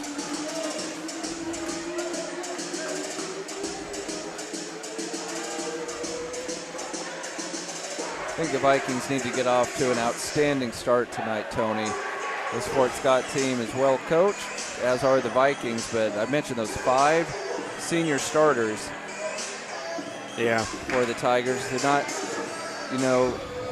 individually, they're not the greatest talent in the SEK, but they play very well together. And man, 5 seniors in your starting lineup, I don't think a coach could ask for much more than that. No, yeah, you're definitely got some minutes together. The high-flying Landon Wheat wins the opening tip for the Vikings, and we are underway. Fort Scott opens up in his zone, so J.J. Kendrick launches a 3. It's off the mark, no good. Rebounded by Tome of Fort Scott. Tigers into the front court. We're just underway here at Fort Scott High School, tied at 0. Vikes in a man-to-man. Fort Scott's going to launch a 3 from the right wing. It's rounded off, no good. Rebounded out by Cedric Webb. That was Dryden Cossins on the miss. Look at the other end. Nice pass underneath, but Landon Wheat couldn't quite handle it, and it's pulled out of there by the Tigers. Oh, nice steal by Cedric. Webb out ahead of the pack. Reverse layup is good. Cedric Webb puts the Vikings on top, 2-0. Tome with it, guarded by Jesse Jones. The Peck. Coach Houck likes man-to-man. The Vikings will probably mix in some zone tonight. From the baseline, a 10-footer off the mark, no good. But just like in the girls' contest, we get an offensive board by the Tigers, and then great pass underneath to a wide open Trent Peck, and we are tied at 2 points apiece. Swanson back out top to Jesse for a long three, and he got it. Jesse Jones knocks it down. When he's good, he's really good. Yeah, if he gets going from beyond the arc, it can be a nightmare for the opponent. Tome with it. Vikings leading early, 5-2. Nearly taking steps was Colin Thomas. Back over to Tome. Now to Allen in the corner, guarded by JJ. Just over 6 minutes to go in the first quarter. Vikes up 5-2. Parsons playing solid defense on this possession. Really making Fort Scott work for it. Parker Allen down underneath to Cossins, kicks it out to Tome. He fakes a three, now pulls up from 15 and hits. Tome now with his first basket. Here's a three-pointer by Swanson. It's going to be off the mark. Battle for the loose ball. Went off somebody's foot. You say it went off Landon's foot, and we'll go over to the Tigers. Justin Smith into the game for the Vikes, replacing J.J. Kendrick. Justin Smith had some really good minutes last week at the Lancer Classic, but it just seemed like there was a lid on the basket. Yeah. Like everything rimmed out for him. He just could not get anything to go down, but he had a lot of good minutes. 5-4, Parsons by 1. Tomei almost throws it away, does throw it away, but they get it right back. Oh, no. I'm not exactly sure even how that happened, but Fort Scott regains possession. Three-pointer for the lead is good. Knocking it down is Parker Allen, and it is 7-5. Fort Scott by 2. A little over 5 minutes to go in the first quarter. Vikes throw it away. It's a turnover. Fort Scott quickly into the front court. Allen with it, and he gets fouled by Justin Smith. That is our first foul of the ball game. We've played over 3 minutes, so just kind of like in the girls' game, not very many whistles, at least in the first half. That was a pretty ticky-tack foul. I didn't see much there. And Smith will head to the bench, replaced by J.J. Kendrick. And Spencer Goldston into the Fort Scott lineup. Here's the three-pointer that's going to go down from the far side. Colin Thomas. So now it's 10-5. Fort Scott on a bit of a run here. And we've got a traveling violation. Sure enough, I think that's the right call. Yep, Coach Houck saw it as well. So a silly turnover, and I tell you, Tony, we need to rewind and kind of go back to the first half of the girls' game. That's about the only thing that went well for Parsons teams. Vikings started off decent enough here in the opening couple of minutes, but now Fort Scott on a nice run. They lead at 10-5, and they have the basketball. Thomas out top to Cossins, and we have a foul underneath on the Vikes.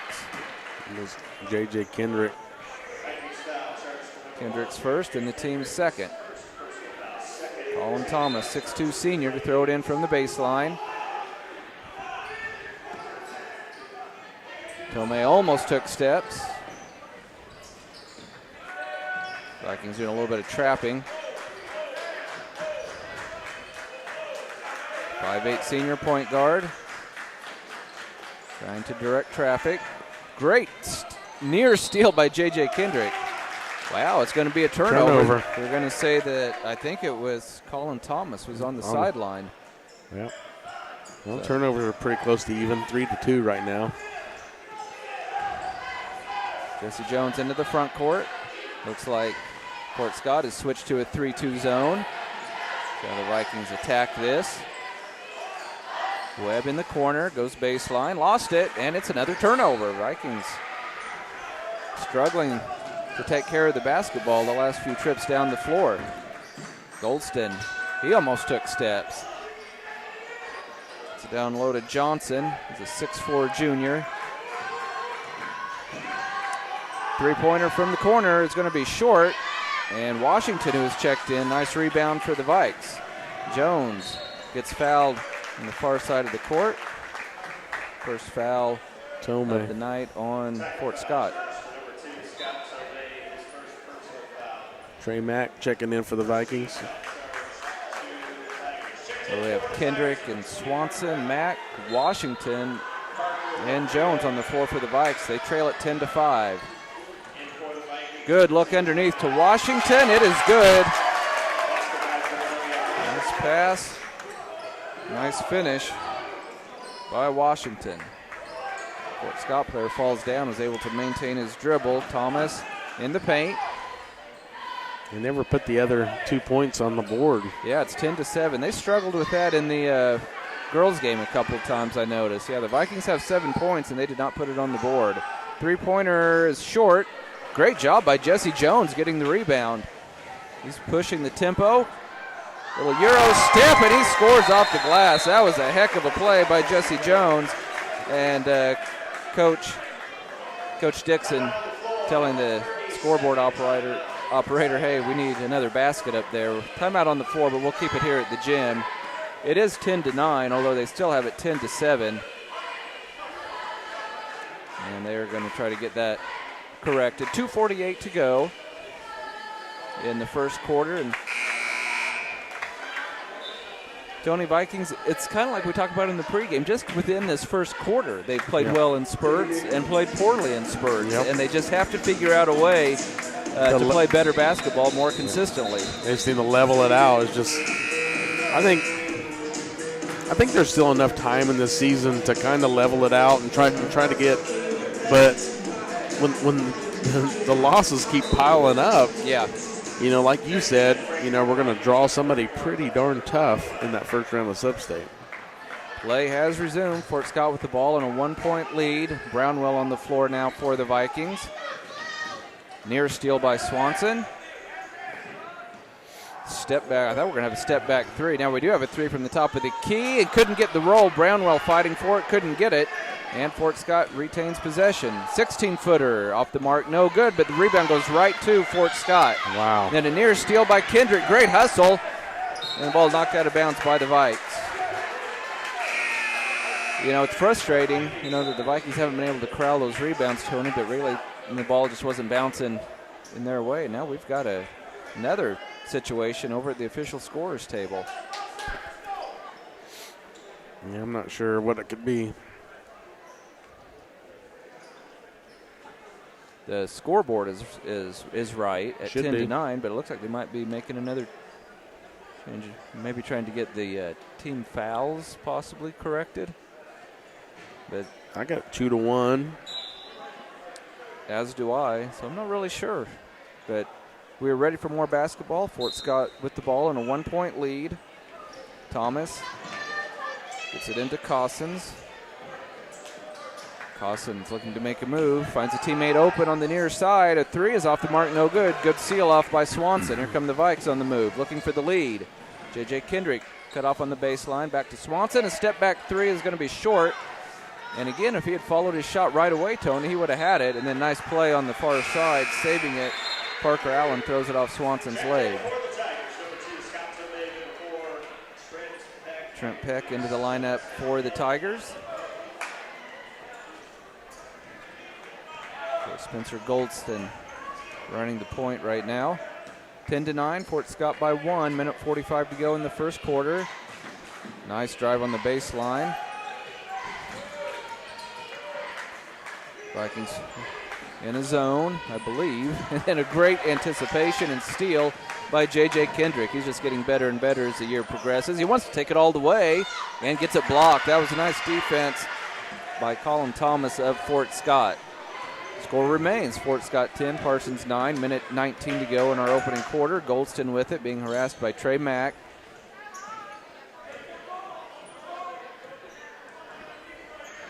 Oh, good lob underneath. A couple guys in the air, and scoring and getting fouled is Colin Thomas. And there you just kind of see all those seniors on the floor, Tony. Yep. They just know how to play basketball the right way. Vikings hanging tough, only down by 3. Foul's called on Hunter Brownwell, and he's coming out of the game. So Hunter heads to the bench. 12-9 is your score. They never gave Fort Scott that basket. Now they finally do.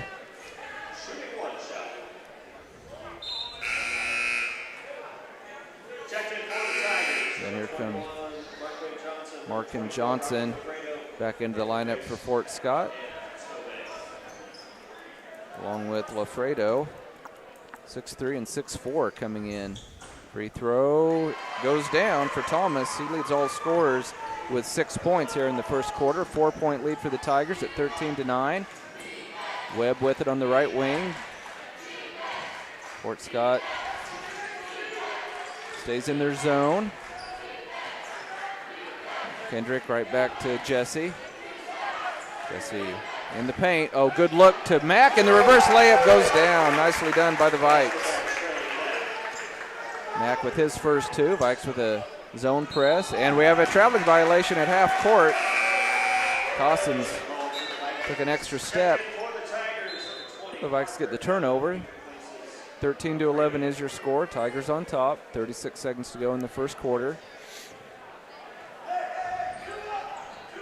Coach Houck shouting out instructions from the sideline. Fort Scott stays in his zone. Skip pass to Webb. Top of the key, over to JJ. Back to Webb, now to the point guard Jones. What do you think, Tony? Looks like the Vikes might be holding for one. Well, I think at first they were going to try to go if they get something inside, but now it's getting closer. I think they're just going to go for one. Down to 8 seconds. Let's see what Jesse wants to do with 5 seconds. Needs a screen. He's going to shoot a three, and it's off the mark, no good. Rebounded by Fort Scott, and that's the end of quarter number one with your score. Fort Scott 13, Parsons 11. We're back in 1 minute. You're listening to Viking Basketball on V93. Hi, this is Brian at Bowen Pharmacy, and today I'd like to visit with you about how you take your medications. Did you know that when you miss 2 doses per week, that's 3.5 months out of the year that you missed your medications, and that can have detrimental effects on your health in a long time period. Here at Bowen Pharmacy, we have this great new machine called the Rapid Pack RX. And what this machine does is it takes all your medications, filters it down, and puts in this nice strip right here that you can pull out of this box. And at any time of the day that you need your medication, it's right here ready for you. Whether you take it 1 a day, 2 a day, 5 a day, or 6 times per day, we can make that happen for you. It's all interfaced with our pharmacy system, and when it runs through, it puts all those times down for you. It even prints the medications on the strip, and you can take it throughout the day without having to take your bottles with you. It helps you stay compliant, helps you stay healthy, and it's going to give you a long life to live to enjoy. Here at Bowen Pharmacy, we're always thankful that you choose us to be your local provider. Thank you and have a wonderful day.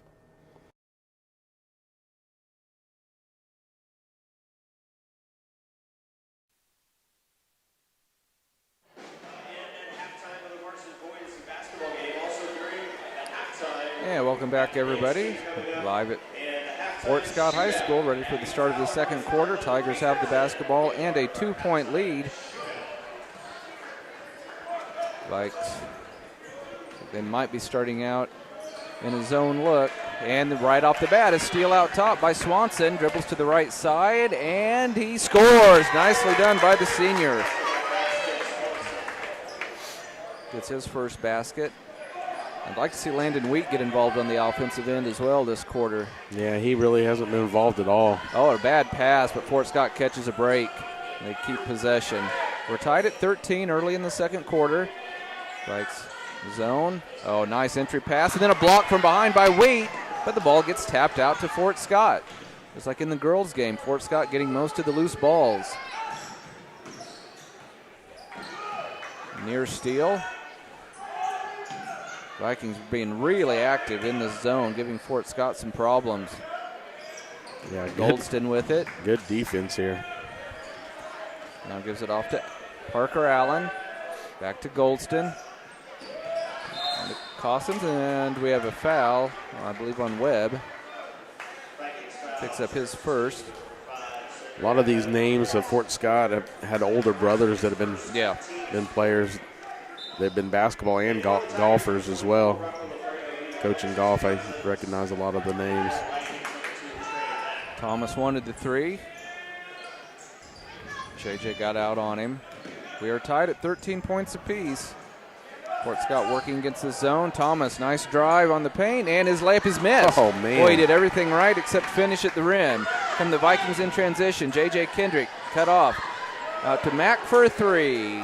Off the mark, no good. Nobody there to rebound except white shirts. Goldston doesn't have the numbers, so he wisely pulls up. Oh, good entry pass. Shot missed, however. Everything good but the finish. Johnson, he's a great leaper. I saw him in warm-ups, but he wasn't able to finish at the rim. Swanson thought about a long three. Now over to Mack. Mack into the paint. Swanson fakes a pass, gets into the middle of that zone. Now Mack has it. Long pass over to Kendrick. JJ bounce pass to Jesse. And he took steps again. Wow.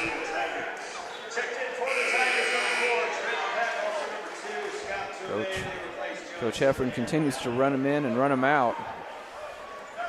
And now here comes Washington in for the Vikings. Scott Tomei is on the floor along with Trent Peck for the Tigers. Vikings, that zone press. It has held Fort Scott scoreless here in the opening minutes of the second quarter. We stay tied at 13. Thomas is in the middle of that zone. Nice pass. Two guys get up in the air, but that's got to be up and down traveling violation. Sure enough, Trent Peck makes a mistake. They're still tied at 13. Vikings have outscored Fort Scott just 2-0 here in the second quarter, and we've played nearly 3 minutes. Long pass to Swanson, back to Jones, and now a three by Mack, no good. Both teams are just kind of ice cold. So not much offense here in the second quarter. Still tied at 13 points apiece, just over 5 minutes to go in the first half. Tomei with it, picked up by Mack. Now he's in a little bit of trouble. Near steal by the Vikes, but once again, Fort Scott able to retain possession. Thomas for three. It's off the mark, no good, and the ball is loose. Wow. Who's going to get the loose ball? Finally, the Vikings come up with it. Great job by Mack diving on the floor. Well, getting fouled is Jesse Jones, and they don't call it. Nothing called. I thought he got fouled maybe twice. Well, little Tomei fakes the three. Oh, great job splitting the defenders, and he scores. Nicely done by the 5'8 senior, giving Fort Scott a 2-point lead, 15-13, 4:18 to go in the first half. Jesse Jones, it's over this 3-2 Fort Scott zone. Let's get past to Swanson. Try and get into Washington, and does. He goes up right away and scores. Nicely done by the sophomore. He now has 4 points. We're tied at 15, 3:59 to go in the first half. Fort Scott breaks the press. Thomas on the right wing, over to Tomei. Get it down low, back to Tomei. He fakes the three. Reverses direction, goes baseline. Almost took steps. Three-pointer from the corner is going to be a near air ball, but guess who gets the loose ball? The Tigers once again. Goldston will reset the offense for the Tigers. To Tomei, a bad pass, and the Vikings almost lost it, but they do end up with it. Washington. Long pass up ahead to Swanson. Jesse open for three, and he took steps again. He is just out. He's just out of sorts. Tony, I've never seen that from Jesse. He's catching the ball, and he doesn't even realize he's doing it. And Coach Houck is gonna take him to the bench and have a few words with him, make sure he understands what he's doing. Because the Vikings will definitely need him the rest of the way. Tied at 15, Fort Scott gets it down low to Johnson. He almost took steps, but I think he maintained his pivot foot. Thomas for three from the right wing is good. He now has 9 points. That's his second three-pointer of the first half. 18-15, Fort Scott by 3. Webb with it to Washington. He wants to make a move in the paint. Oh, he did everything except finish at the rim. Once again, it was a great move. So kind of like in the girls' game, just kind of a lid on the basket and a great save by Parker Allen. That was almost a turnover by the Tigers. Wide open for a three. Shot no good. Battle for the loose ball and running it down in the backcourt. The Tigers have it once again. Tony, this is just unbelievable. Three-pointer goes down. Wow. Parker Allen, you give a team some of those extra chances, Tony, and they're going to burn you eventually. So back-to-back threes. by Fort Scott, and they take a 21-15 lead, 2:17 to go in the first half. We'll step away for a 30-second break and be right back. You're listening to Viking Basketball on B93. At Labette Community College, we're passionate about medicine and compassionate about people. Our highly trained instructors provide innovative career-specific education in the field of diagnostic medical sonography. Do you already have an associate or bachelor's degree in healthcare? Earn an additional certification in sonography. LCC offers a 12-month completely online program with a clinical component. In as little as 1 year, specialize in OB, abdomen, or vascular. For more information, text pound SONO to 620-293-6671 today. Apply online at labette.edu.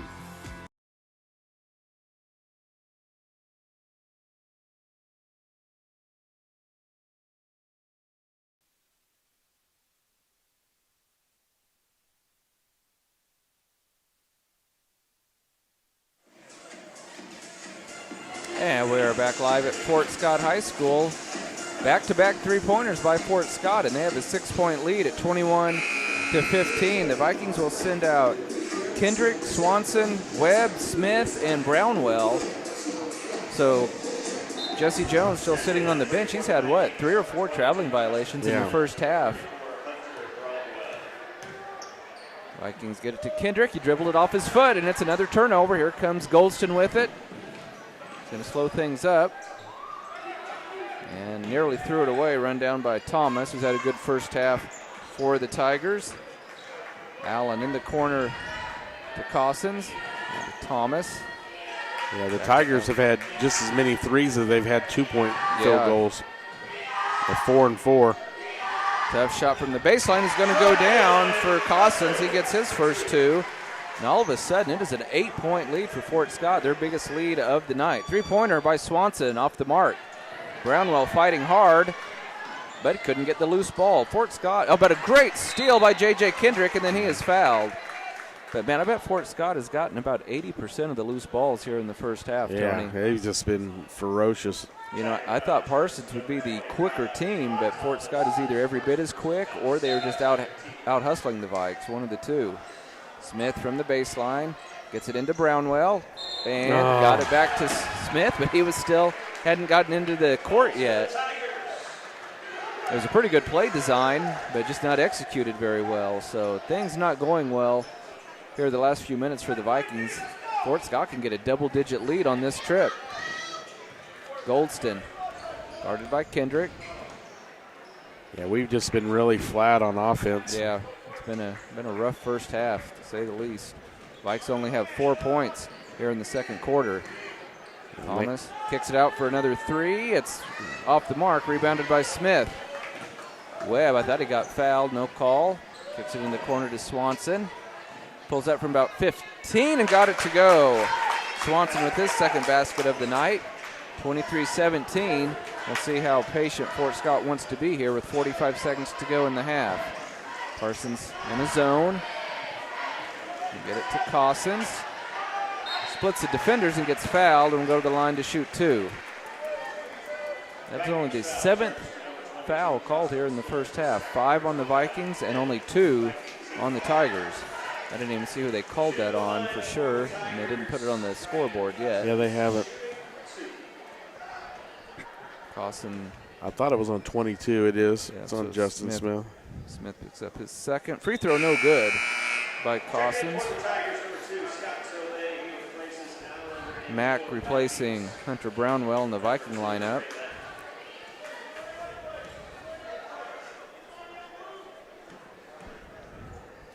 Cossins' second free throw is good. That gives Fort Scott a 7-point lead at 24-17. 35 seconds to go in the first half. Trey Mack trapped to Webb.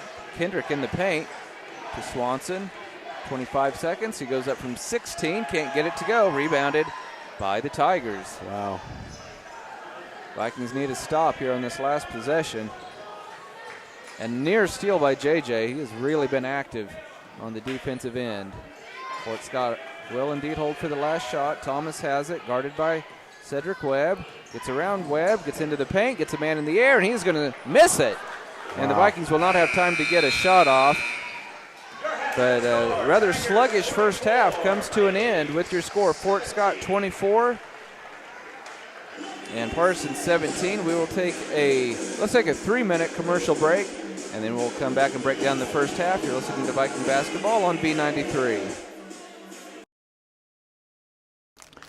Hi, this is Brian at Bowen Pharmacy, and today I'd like to visit with you about how you take your medications. Did you know that when you miss 2 doses per week, that's 3.5 months out of the year that you missed your medications, and that can have detrimental effects on your health in a long time period. Here at Bowen Pharmacy, we have this great new machine called the Rapid Pack RX, and what this machine does is it takes all your medications, filters it down, and puts in this nice strip right here that you can pull out of this box. And at any time of the day that you need your medication, it's right here ready for you. Whether you take it 1 a day, 2 a day, 5 a day, or 6 times per day, we can make that happen for you. It's all interfaced with our pharmacy system, and when it runs through, it puts all those times down for you. It even prints the medications on the strip, and you can take it throughout the day without having to take your bottles with you. It helps you stay compliant, helps you stay healthy, and it's going to give you a long life to live to enjoy. Here at Bowen Pharmacy, we're always thankful that you choose us to be your local provider. Thank you and have a wonderful day.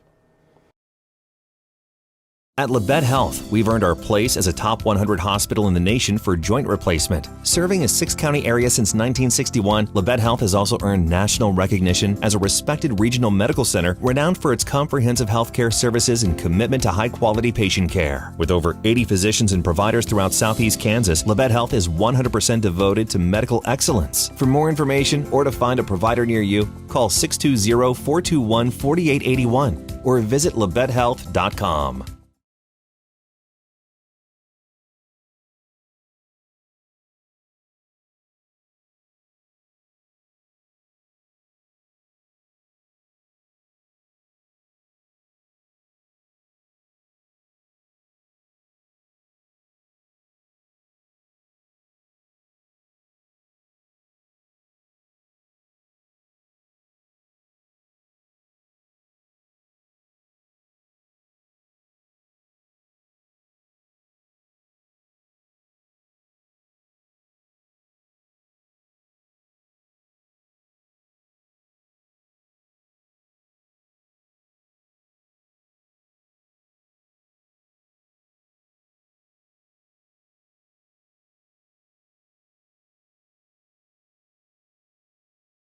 Hey Parsons, I'm Anna. This is Raven. We're the Anna and Raven Show, and we can't wait to wake you up on Variety 93.5. We're the show that's all about relationships. So if it's going on at home, at work, in your life, we want to know about it. Also, every day a couple joins us for Couples Court. They tell us what their disagreement is about, and then it's up to you to decide who's right. Want to win cash? You can challenge me daily in pop culture trivia. It's called Can't Beat Raven. Beat me, and you get the jackpot. Get ready to laugh, Labette County. We're the Anna and Raven Show on Variety 93.5.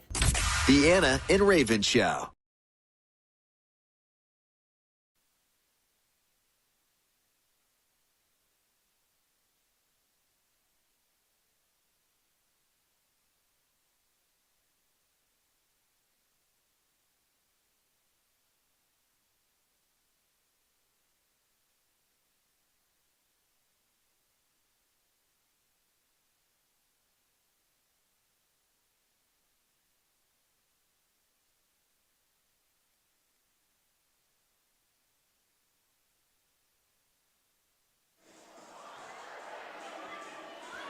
And we are at halftime of our varsity boys contest with Fort Scott leading the Vikes 24-17. And Tony, there weren't a lot of fouls called in the first half, but the first thing I want to bring up, Vikings 0 out of 0 from the free throw line. They did not shoot a single free throw in the first half, and I am sure that is something that Coach Houck is going to address in the locker room. Now, Fort Scott did play a lot of zone, but typically you will not see this Viking team have 0 free throw attempts in a half. And Fort Scott only shot 3. They were 2 out of 3. And I don't think Landon Wheat even had a field goal attempt. Yeah, I was going to ask you if he did. I don't think he did. I'm 99% sure that I don't even think he took a shot. Yeah, and he may, he was out all last week, and he still may be a little bit sluggish. We have not been able to get, we just haven't been able to get everybody clicking, everybody healthy this season, and it has shown. Fort Scott I thought overall was the better team in the first half, but there's absolutely no reason why the Vikings can't hang with this team athletically. Fort Scott has the 7-point lead. We'll run down the scoring totals for you. Colin Thomas leading the way with 9, Parker Allen with 6, Scott Tomei with 4, 3 for Dryden Cossins, and 2 for Trent Peck. So as we expected, very balanced scoring for both teams. The Vikings led by Jesse Jones with 5 points, 4 points for Swanson and Washington, and 2 points apiece for Webb and Mack. And Tony, obviously the Vikings are going to have to get things going on the offensive end. And, I mean, on the defensive end, they've actually done very well, but it's like a carbon copy of the girls' game. Yeah, Just too many offensive rebounds for Fort Scott, and also the Tigers getting most of the loose balls. It's just been unbelievable. Yeah, I agree. I mean, I think if we can do what the Fort Scott girls did coming out in the second half and just go on a run and try to take the lead and then hold it. I mean, I feel like we have the team that can do that. Yeah. It's just executing it and getting everybody, like you said, getting everybody clicking. Yeah, I would like to see, and I'm sure they'll be out there because they're part of the starting 5, but J.J. Kendrick is rapidly becoming a very exciting player on the defensive end. Yeah. You know, he has been very active tonight. He's made a lot of steals this year, and he's had a lot of near steals tonight. But I would like to see J.J., Jesse, and Paxton Swanson really get after it on the defensive end and use their defense to create opportunities on the offensive end in transition, because, I mean, so far in their half-court sets, the Vikings have been a little bit iffy in the first half. And, you know, part of that is, like we said in pregame, Fort Scott, always well coached, and 5 senior starters. You know, they're not going to make very many mistakes. They're not going to beat themselves. So hopefully the Vikings can get things rolling. You know, otherwise they could be looking at their 10th loss of the season, something that program and their fan base is not used to at all. And the Vikings are a little bit late coming out of the locker room, too. Fort Scott's been out here warming up for a while, and no sign of the Vikings coming out. And it's at the 3-minute mark of the halftime. I think Coach Hauk has probably given him a very passionate halftime speech, and hopefully it pays off in the last 2 quarters.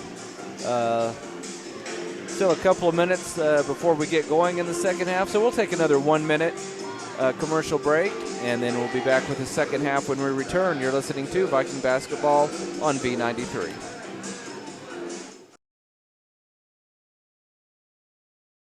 Labette Community College is meeting the need for an increased demand in qualified radiographers. Our radiography students will train on the latest technology in a hospital simulation environment. I wanted to be able to go into a career where I could help people.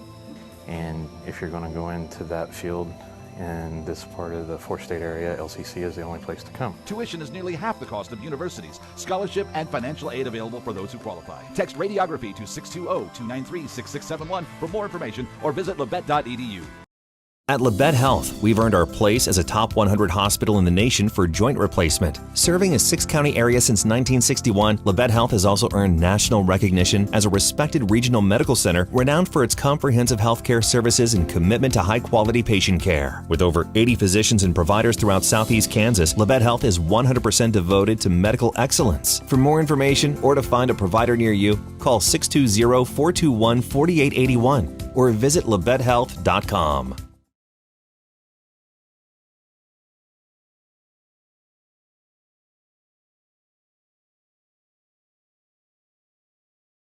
Tony, I noticed when the Vikings did finally make it out of the locker room, Justin Smith was giving Jesse Jones a bit of a pep talk, because Jesse, you know, he had that good first quarter, a 2-pointer and a 3-pointer. I think he had an assist in there as well, and then for some reason kind of got out of whack with those silly traveling violations that he didn't even realize he was doing. He would just catch the ball and take an extra step before he would put the ball on the floor. But I hope Jesse just comes out on fire here in the second half. And the Vikings are going to need their big guns to step up. You mentioned the big numbers that Swanson had over at the Lancer Classic, and he was held to 4 points. Yep. So, and like you said, Landon Wheat no field goal attempts in the first half. So Vikings, just like you said earlier, they're going to basically need to come out in this third quarter the way the Lady Tigers did, and they just took that game away from the Lady Vikes. Fort Scott, I thought, Fort Scott. They had 6 out there for a second. Yeah. Parsons will have, the Vikings will have the first possession, and honestly, I was thinking Fort Scott would have first possession, but the arrow is favoring the Vikings. Yeah, we'll take it. So Swanson will inbound to J.J. Kendrick. Also Webb, Jones, and Wheat out on the floor for the Vikes as we get going in the second half. Looks like Fort Scott will open up in his zone. Good look into Landon Wheat, and he scores off the glass. Wow. We were kind of wondering where that was in the first half. It's that easy, isn't it, Scott? Just like that. It's that easy. Vikings with a press in the backcourt. 24-19, Vikes down by 5. And do we get a 10-second violation? Sure enough. And just like you said, get Swanson and Kendrick and get them out there pressing them. Look what happens. Everything we talked about. So they must have had us bugged or something down in the locker room, and they just need to start listening to us. We just need to keep scoring. Kendrick with it. Vikes with the ball down by 5 early in the third quarter. Kendrick back to Jesse, to Webb. Jesse for a long 3. It's off the mark, no good, and good job by Wheat, but he saved it to a Fort Scott player. Good anticipation. And Jesse almost had the save. Almost had it. Almost got the steal at half court. Tough break for the Vikes. They could have got that deficit down to 1 possession. So Tomei, the point guard, right in front of the official scorers table. He's having trouble getting it in. Finally does to Allen. He's being harassed by Kendrick. A lot of contact and no call. Yeah, they've let a lot of contact go tonight in both games. So I will say this, good job by the officiating crew. They have been consistent. And wow. Boy, with tons of contact right now. And finally a foul called, and I think they might get, they're going to get Swanson coming in on the double team. Yeah, sure enough. And he did foul him, So his... And we got a traveling violation. I was looking down on my scorebook, so I missed it, but a traveling violation on the Tigers. So they have a sluggish start. Vikings down by 5, 24-19, 6:53 to go in the third quarter. 3-2 zone being played by Fort Scott. They played that a lot in the first half. Kendrick splits it, gets into the paint, and hands it off, and there's a layup for who else? Landon Wheat. Good assist by Kendrick, and the Vikes within 3 at 24-21, and a near steal from behind. Oh, nice baseline drive, a little bit of a push off by Peck. Skip pass to Tomei, and he loses his footing. The Vikes have a steal. Jones up ahead to Swanson for the tie, a three-pointer, no good. Oh, and Landon got away with one there. Could have been over the back. He knocks it out of bounds and goes back to Fort Scott. They had Landon Weed open. If they'd have thrown it ahead to him, he had a layup. They just didn't see him. So Fort Scott keeps their 3-point lead, 24-21. Vikes pressure in the backcourt. Right off his foot, it's a steal. Paxton Swanson for the layup. And we have a timeout on the floor. That's just what we wanted, Tony. A quick 6-0 burst by the Vikes, nice. And they're right back in it. 6 minutes to go in the third quarter. Fort Scott leading it 24-23. We'll take a 30-second break, and we'll be right back. You're listening to Viking Basketball on V93. Hi, Hey Parsons, I'm Anna. This is Raven. We're the Anna and Raven Show, and we can't wait to wake you up on Variety 93.5. We're the show that's all about relationships. So if it's going on at home, at work, in your life, we want to know about it. Also, every day a couple joins us for Couples Court. They tell us what their disagreement is about, and then it's up to you to decide who's right. Want to win cash? You can challenge me daily in pop culture trivia. It's called Can't Beat Raven. Beat me, and you get the jackpot. Get ready to laugh, Labette County. We're the Anna and Raven Show on Variety 93.5. The Anna and Raven Show.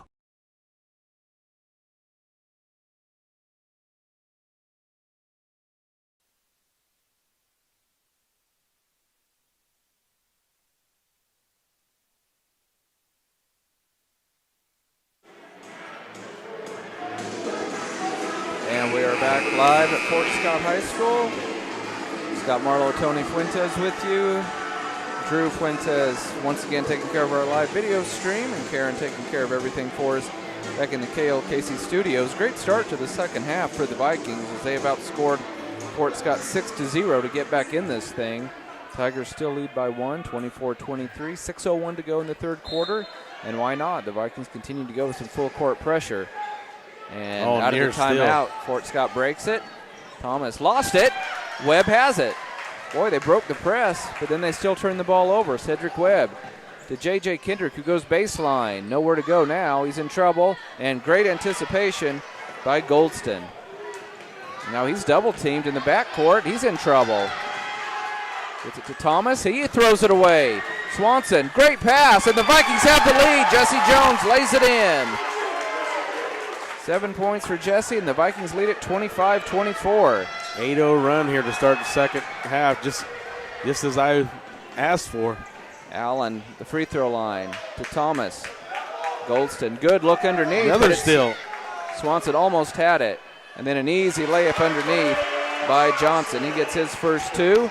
And Fort Scott has their first basket of the second half. They lead 26-25. 15-footer is going to be off the mark by Jesse. Got it over the outstretched arm of the 6'4 Johnson, but he was just a little bit short.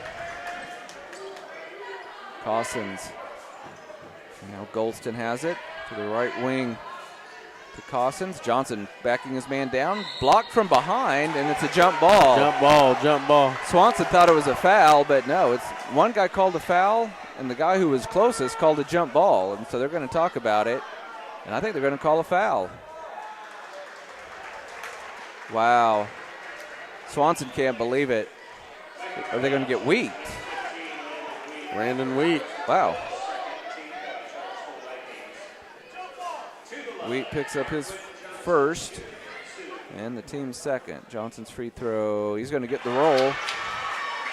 That free throw did not look very pretty, but it went down. Yeah, I'm shocked it went in. Washington and Mack onto the floor for the Vikes, replacing Kendrick and Webb. We still haven't shot a free throw. No. Unbelievable. That free throw's off the mark. Battle for the loose ball. Wheat has it for the Vikes. Here comes Jesse Jones.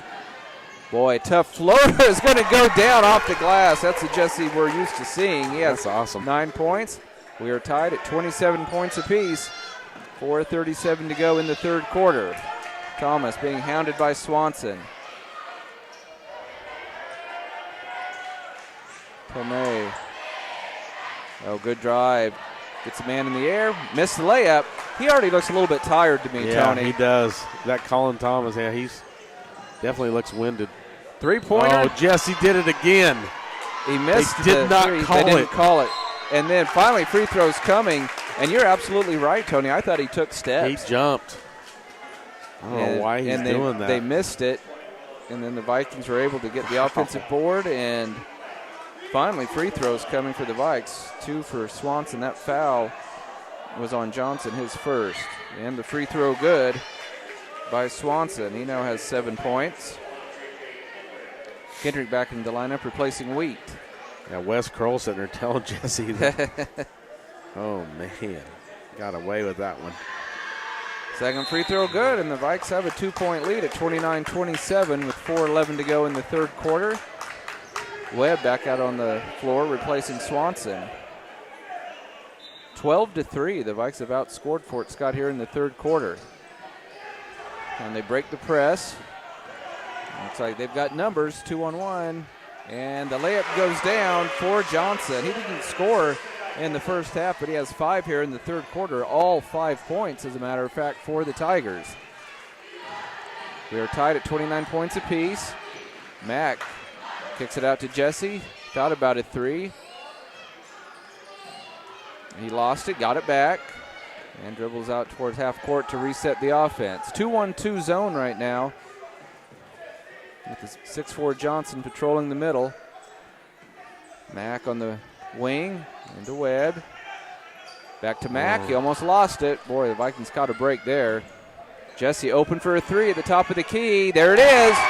Jesse Jones knocks it down. He has 7 points in this quarter, 12 points in the game, and he leads all scorers.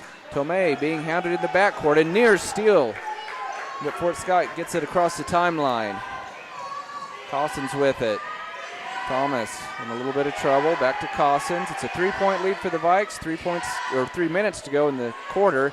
Offensive rebound and an easy putback for Johnson. I was worried about him in the pregame warm-ups, and then he didn't do anything in the first half, but he has all 7 points here in the third quarter for the Tigers. It's a 1-point lead. Oh, an NBA three by Jesse. Couldn't get the roll. Battle for the loose ball. It's going to go. They're going to say it went off Washington. He disagrees. Now Wheat and Swanson back into the lineup for the Vikes. Rocco Lafredo into the lineup for the Tigers. They've got a couple of 6'4" guys out there. 1-point lead for the Vikes. Allen gets it into the front court. Parsons in a man-to-man. A near steal by Mack. Knocks the ball. And actually knocked over the possession arrow sign. I'm surprised they didn't call a foul there. Could have been a foul. I'm just amazed at how much contact they have let go tonight. But like I said earlier, they have been consistent. And they've been consistent not just this game, but also in the girls' game. Just 3 fouls called here in the third quarter total. Goldston to Alfredo. Now Thomas has it. Fort Scott looking to regain the lead on this trip. Good penetration. Thomas down in that short corner area. And there is another layup that is going to go down for Johnson. Wow. What a 9 quarter. points after being shut out in the first half. Vikings down by 1. Webb to Swanson. He's open, so he'll launch a 3. It's short. Offensive rebound and put back by Landon Wheat. And he has 6 points in this quarter. We have a timeout on the floor, 34-33.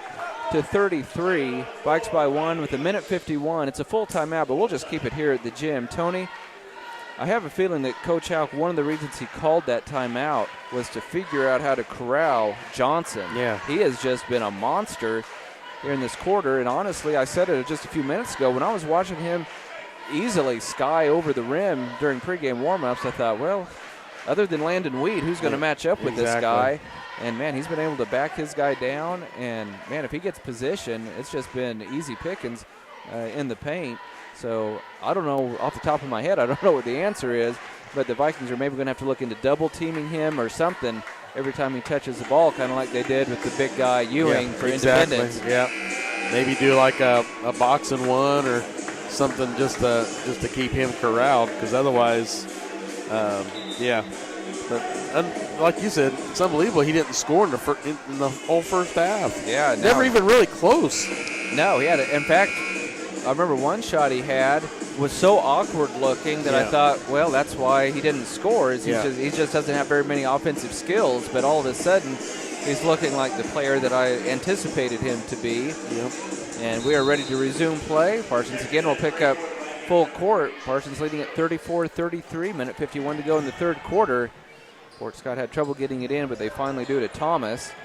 Back to Goldston. He's guarded closely by Jesse Jones.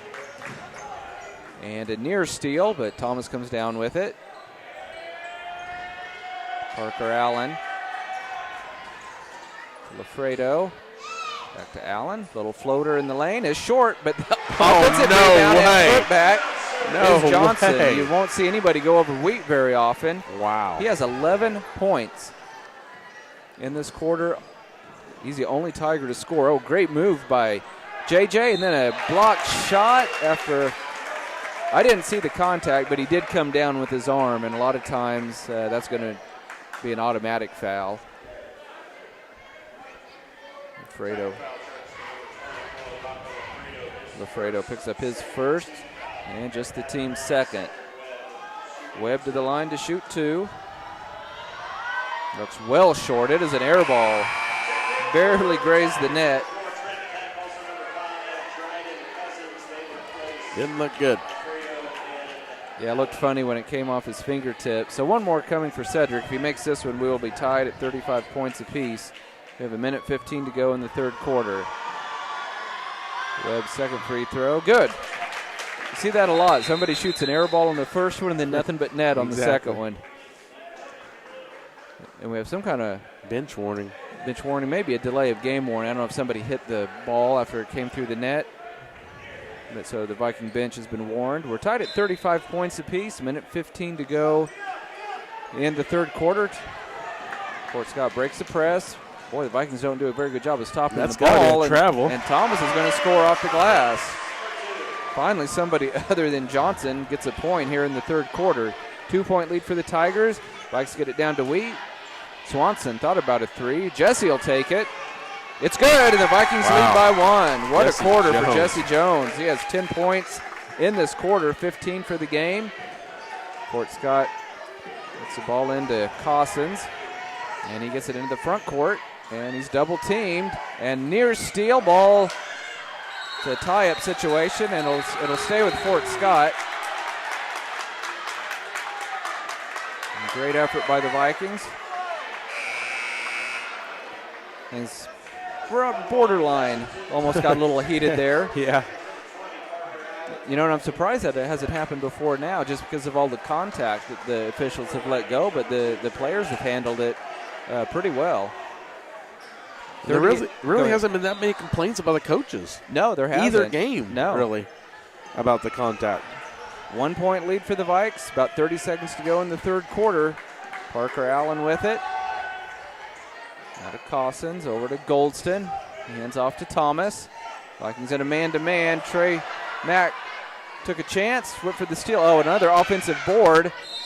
And then the Vikings, I thought they were going to get the steal, and then it looked like a block from behind by Mack, and 2 free throws coming for the Tigers.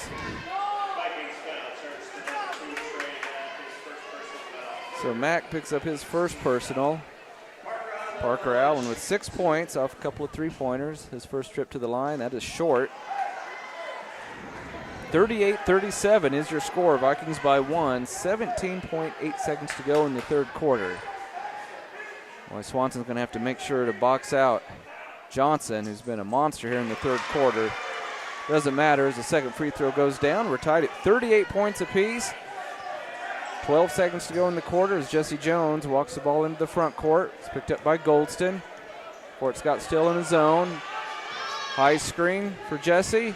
Gets it down to Webb. Goes up, gets blocked. Oh, wow. Great defense by Johnson, and we have reached the end of the third quarter with your score. Parsons 38, Fort Scott 38. We'll be back with the fourth quarter in 1 minute. This is Viking basketball on V93. Hi, this is Brian at Bowen Pharmacy, and we are so excited to have this new compounding lab that we have created and designed to help you choose the different kind of medications that you might need. In here, we do compounding, custom medications for you. We could do bioidentical hormones, so that's testosterone, estrogen, progesterone. We could do DHEA. We can do any of those medications to help you level out those hormones to help you stay healthy and better. We could do troches, we could do capsules, we can even do rapidly dissolved tablets, all right here at Bowen Pharmacy in Parsons, Kansas. We even have great diaper rash cream that will help your baby heal and be better and safer in the long run. Once again, we're always thankful that you choose Bowen Pharmacy to be your local provider and to make you better and to help you stay healthier and live longer. Thank you and enjoy the day.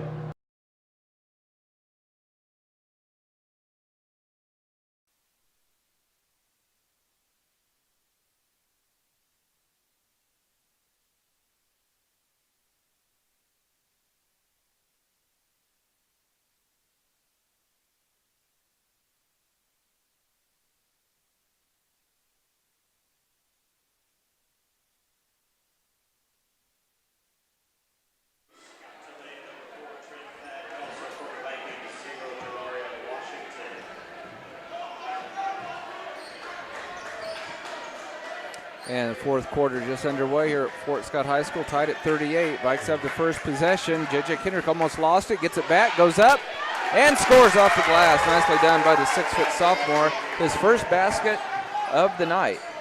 40-38, Vikes by 2, 7.5 minutes to go in our game. Cossins with it, nice drive, but blocked and taken by Swanson. He's got Kendrick out ahead of the pack. Perfect pass, and he's swatted from behind. Oh, wow. Great defense by Parker Allen. Looked like the Vikings were going to have a layup to go up by 4, but Allen with the rejection. And then a backdoor cut, lost out of bounds by the Tigers. And here comes their 6'4" junior Johnson back into the game, who had that monster third quarter with 11 points, along with a blocked shot at the end of the third quarter. Washington gives the ball to Jesse Jones. Parsons with the ball in a 2-point lead. Just over 7 minutes to go in our game. 2-1-2 zone by the Tigers. Three-pointer by JJ is off the mark, no good. Pulled out of there by Allen. He's double-teamed in the backcourt. Let's it head to Peck. Now to Thomas. Here's a three-pointer for the lead. It's short. Tomei is able to grab the loose ball, and Fort Scott saves the possession. Good look underneath to Peck. I don't know who he was trying to pass it to, but it goes into the Fort Scott bench. Another turnover. Been a rough start to the fourth quarter for the Tigers. 40-38. Vikes by 2. 6:33 to go in our ball game. Vikings trying to figure out a way to get their third win of the season. It's been a rough go for a big chunk of the 2021-2022 campaign for the blue and gold. Skip pass over to Swanson. Good look underneath to Wheat, and he scores over Johnson. 8 points for Landon Wheat, coming alive here in the second half. Vikes might be their biggest lead of the night, Tony, at 43-38. Yep. Rather, I was going to say 42-38. They had it wrong again on the scoreboard, but that is right now, 42-38. Goldston out top. It's a high screen. Gets around a couple of guys. Great penetration, but then he doesn't do anything with it. Just has to kick it back out to Thomas. Finds a man open at the free throw line. Peck can't get it to go. Battle for the loose ball. It's a jump ball, and it'll stay with Fort Scott. A lot of contact. Man. Wow. I'm surprised they didn't call a foul there on Wheat. 5 fouls total in the second half. 3 on the Vikes, 2 on the Tigers. Thomas to throw it in from the baseline. Vikings with a 4-point lead. Thomas looking. It's in the corner. Now Goldston swings it over to Allen. Right back to Goldston. Vikings in what looks to be a 2-3 zone right now. Allen, dangerous pass. Collin gets it. They're not looking very comfortable on the offensive side. No, they're not. They look very skittish right now, do the Tigers. Allen on the left wing. It's to Thomas. Spin move, and he throws it into the Fort Scott bench. Coach Heffron just can't believe it. They have just been out of sorts this entire quarter. Vikings now with a 4-point lead and the ball. Just over 5 minutes to go in our game. JJ looks over to Coach Out. Get it to Webb at the free throw line. Swanson calling for it. Now he gets it to Webb at the free throw line. Kicks it out to JJ. Jesse's open in the corner and can't get the roll. Battle for the loose ball. Wow. Wheat had it. No good, but then a second try. I can't believe down for Swanson. Contact. Wow. They're letting go. a lot of contact go, but we have a timeout on the floor by Fort Scott. Swanson now in double figures with 10 points. Vikings finally making their hard work pay off on that offensive glass. 44-38, 6-point lead for the Vikes. Tony, 4:43 to go in our game. They've played very well for the most part here in the second half, have the Vikes. They only had 17 points at halftime, put up 21. So in so many ways, it does kind of mirror what Fort Scott girls did to the Lady Vikings. If they haven't, obviously the Vikings haven't been able to get much separation like the Lady Tigers did, but it's definitely been a tale of two halves.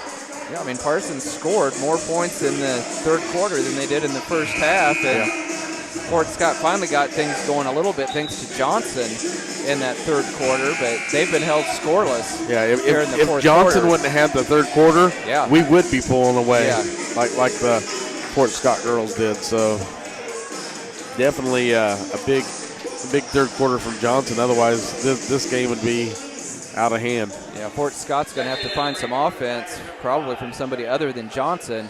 Not sure if the Vikings have made an adjustment or not to slow Johnson down, but Fort Scott breaks the press. They have the ball down by 6. They get it to Allen on the right wing. And a steal. Swanson has it. One-on-one at the other end. He got fouled, and he'll go to the line to shoot two. Allen with the personal. As you might expect, we've talked about how much contact the officials have let go tonight. And again, we might sound like we're complaining about it, but really we're not. We're just commenting on it. It's unbelievable. They have been consistent, just 3 fouls on each team. Swanson gets the free throw to go down. He now has 11 points. And the Vikings, I think Coach Alk is going to remind them about the Baxter Springs game, Tony. No lead is safe. Yep. You know, as Paxton hits the second free throw, it's a 3-possession lead all of a sudden for the Vikes, 45-38. Yep. Still a ton of time left, 4:27. But Fort Scott has not scored in this quarter. Yeah, and they have struggled against this Viking press. Even when they break the press, they haven't been able to do much with it once they get into the front court. Goldston with it. Picked up by Jesse. Goldston into the front court, gets around Jesse. Thomas on the left wing. Hands off to Allen. Now Goldston in the corner. They want to get it to Johnson, but he hasn't been able to post up. Here's a three. That goes down. Boy, Fort Scott needed that one. 6'2 senior Colin Thomas now with 14 points. Yeah, they have 4 threes in the first half. That's only their first one of the second half. So 46-41. Get out of the lane, Jay. Launches a three. It's going to be short. And on the run out, Parker Allen gets fouled, and he's going to go to the line. Yeah, they have too many points for Parsons, do they not? They should have 44. It should be 44. That's 46. Okay, I missed a basket. I mean, I didn't add Landon right. has two. I've got the basket. I just didn't add right. Okay. Okay, 46-41. It's a 5-point lead for the Vikes. And the free throw goes down for Allen. He now has 8. So last 4 points to the Tigers as they get back into this thing. And Coach Alk wants a timeout. 46-42, Vikes by 4. We'll be back in 30 seconds. This is Viking basketball on V93. At Labette Community College, we're passionate about medicine and compassionate about people. Our highly trained instructors provide innovative career-specific education in the field of diagnostic medical sonography. Do you already have an associate or bachelor's degree in healthcare? Earn an additional certification in sonography. LCC offers a 12-month completely online program with a clinical component. In as little as 1 year, specialize in OB, abdomen, or vascular. For more information, text pound SONO to 620-293-6671 today. Apply online at labette.edu.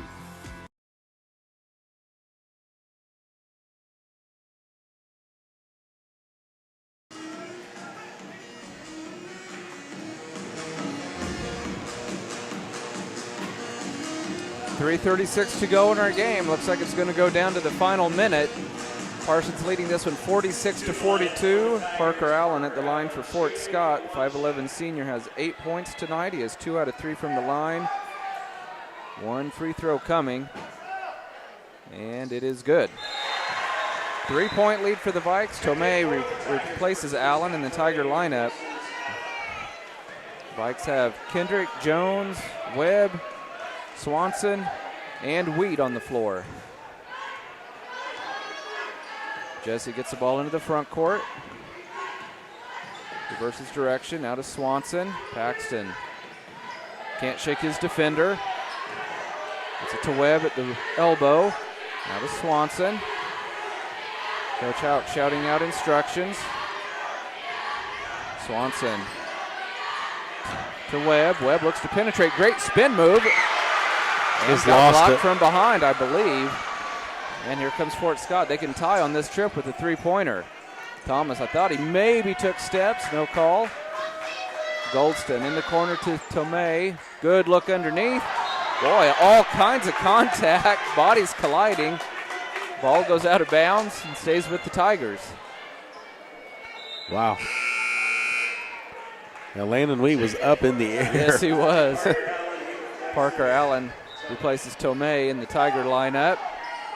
Thomas looking for help. Can't get the ball inbounds. It's going to be close to a 5-second count. Gets it way out top to Goldston. Now back to Thomas. It's on the right wing. Goldston thought about a three. That would have tied it up. Gone down. Now he will launch for the tie. In and out, no good, but there's the offensive rebound. This time it's finally missed by Johnson, and then the rebound by Wheat, and he is fouled by Allen. And obviously, nobody in foul trouble. By my count, nobody with more than 2. Yeah, Parker Allen's got 2, and Justin Smith's got 2. That's it. So now Fort Scott goes with full court press. See how the Vikings handle this. 3-point lead for the Vikings, 46-43. 2:20 to go in the game. Swanson out top.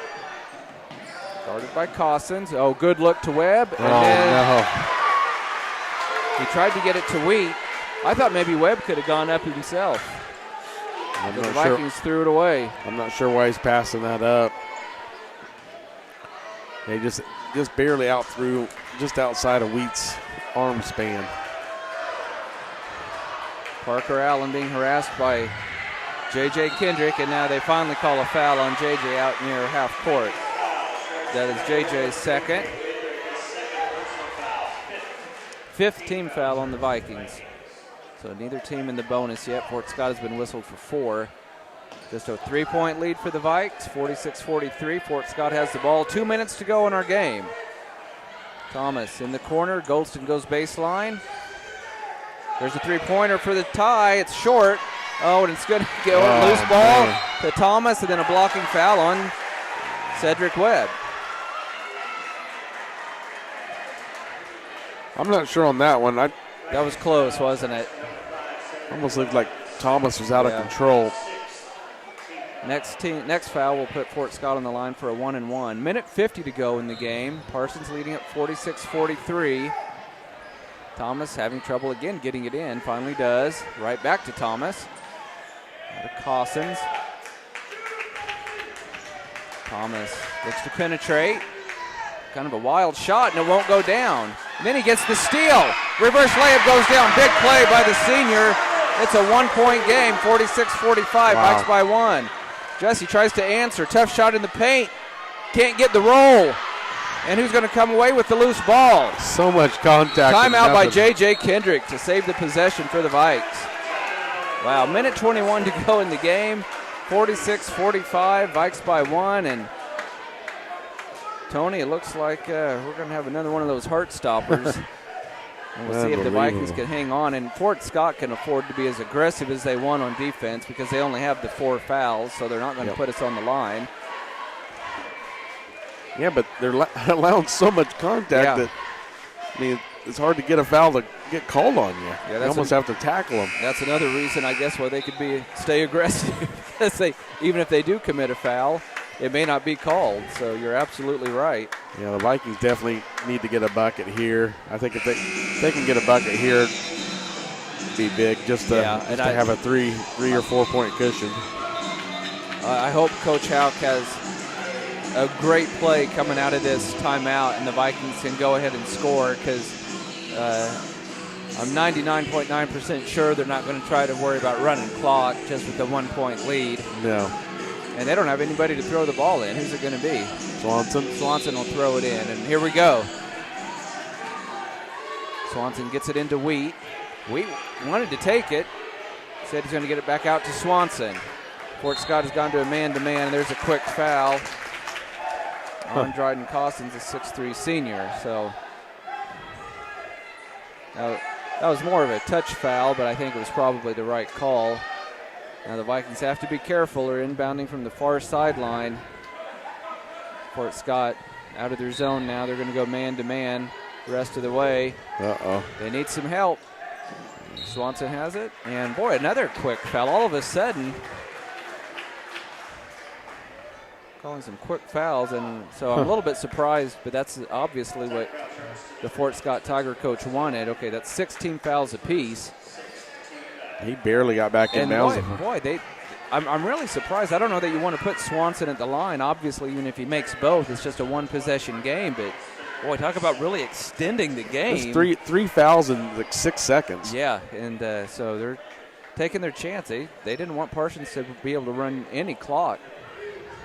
And we're going to see if Swanson, he's a good free throw shooter. He's 4 out of 4 on the night. Front end. Oh, it's no good, but an offensive rebound and put back by Landon Wheat. Vikes by 3, 48-45, just over a minute to go. Huge play by the sophomore. Allen double teamed. To Thomas. Boy, that should have been a charge. He missed the shot, though, rebounded by Wheat. And the Vikings have the ball. And then a foul in the backcourt. Wow. Hopefully Swanson can knock this one down. Yeah, Swanson just barely missed that last one. In and out. He's at 4 out of 5 from the line. He has 12 points on the night. Needs to make that first one to make it a 2-possession game. That was the 4th foul on Allen, by the way. Free throw goes down for Paxton Swanson. 49-45. 53 seconds to go in the game. Second free throw, good by Swanson. We have a timeout on the floor by Fort Scott. 50-45, Vikes by 5, 53 seconds to go. We'll be back in 30 seconds. You're listening to Viking Basketball on B93. At Labette Health, we've earned our place as a top 100 hospital in the nation for joint replacement. Serving a 6-county area since 1961, Labette Health has also earned national recognition as a respected regional medical center renowned for its comprehensive healthcare services and commitment to high-quality patient care. With over 80 physicians and providers throughout southeast Kansas, Labette Health is 100% devoted to medical excellence. For more information or to find a provider near you, call 620-421-4881 or visit labettehealth.com.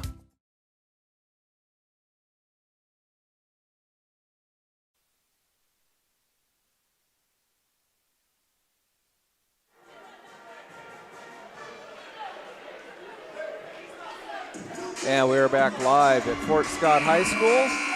50-45, Vikings by 5, 53 seconds to go in our ball game. Fort Scott will send out Goldston, Allen, Thomas, Johnson, and Cossins. Vikes counter with Wheat, Webb, Kendrick, Swanson, and Jones. Vikings pick up full court, and it's broken easily this time by the Tigers. And then knocked out of bounds by Swanson. Good hands. Down to 47 seconds to go. Fort Scott needs a basket on this possession. They find themselves in a 5-point hole. They get it into Allen, over to Cossins, and a near steal. Oh, and then a foul. Man, they've been almost a steal by Wheat, but then they whistled him for the foul. And that will put Fort Scott on the line for a 1-and-1. He's 1 for 1 from the line. Yep, Thomas 1 out of 1 from the line. 16 points. He's the leading scorer for the Tigers. One dribble. Front into the 1-and-1 is no good. Rebounded by Wheat. And then he is fouled. And we'll have free throws at the other end. Wow.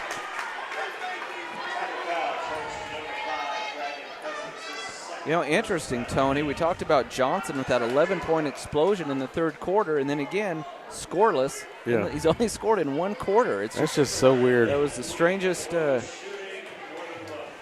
he made it look so easy in the third quarter, too. Yeah. And now we have Tomei is going to check in, and he's going to replace Johnson.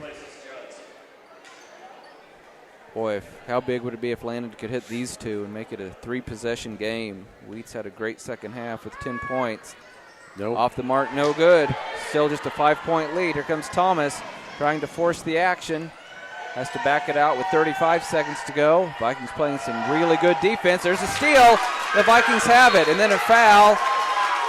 And we will have 2 free throws at the other end. Fort Scott has just not taken very good care of the basketball, particularly here in the fourth quarter. Thomas picks up his second. Swanson will need them both to make it a 3-possession game. 50-45, Vikes by 5. 30 seconds to go in our ball game. Free throw is good. He'll have one more. I've got him 7 for 8 on the night.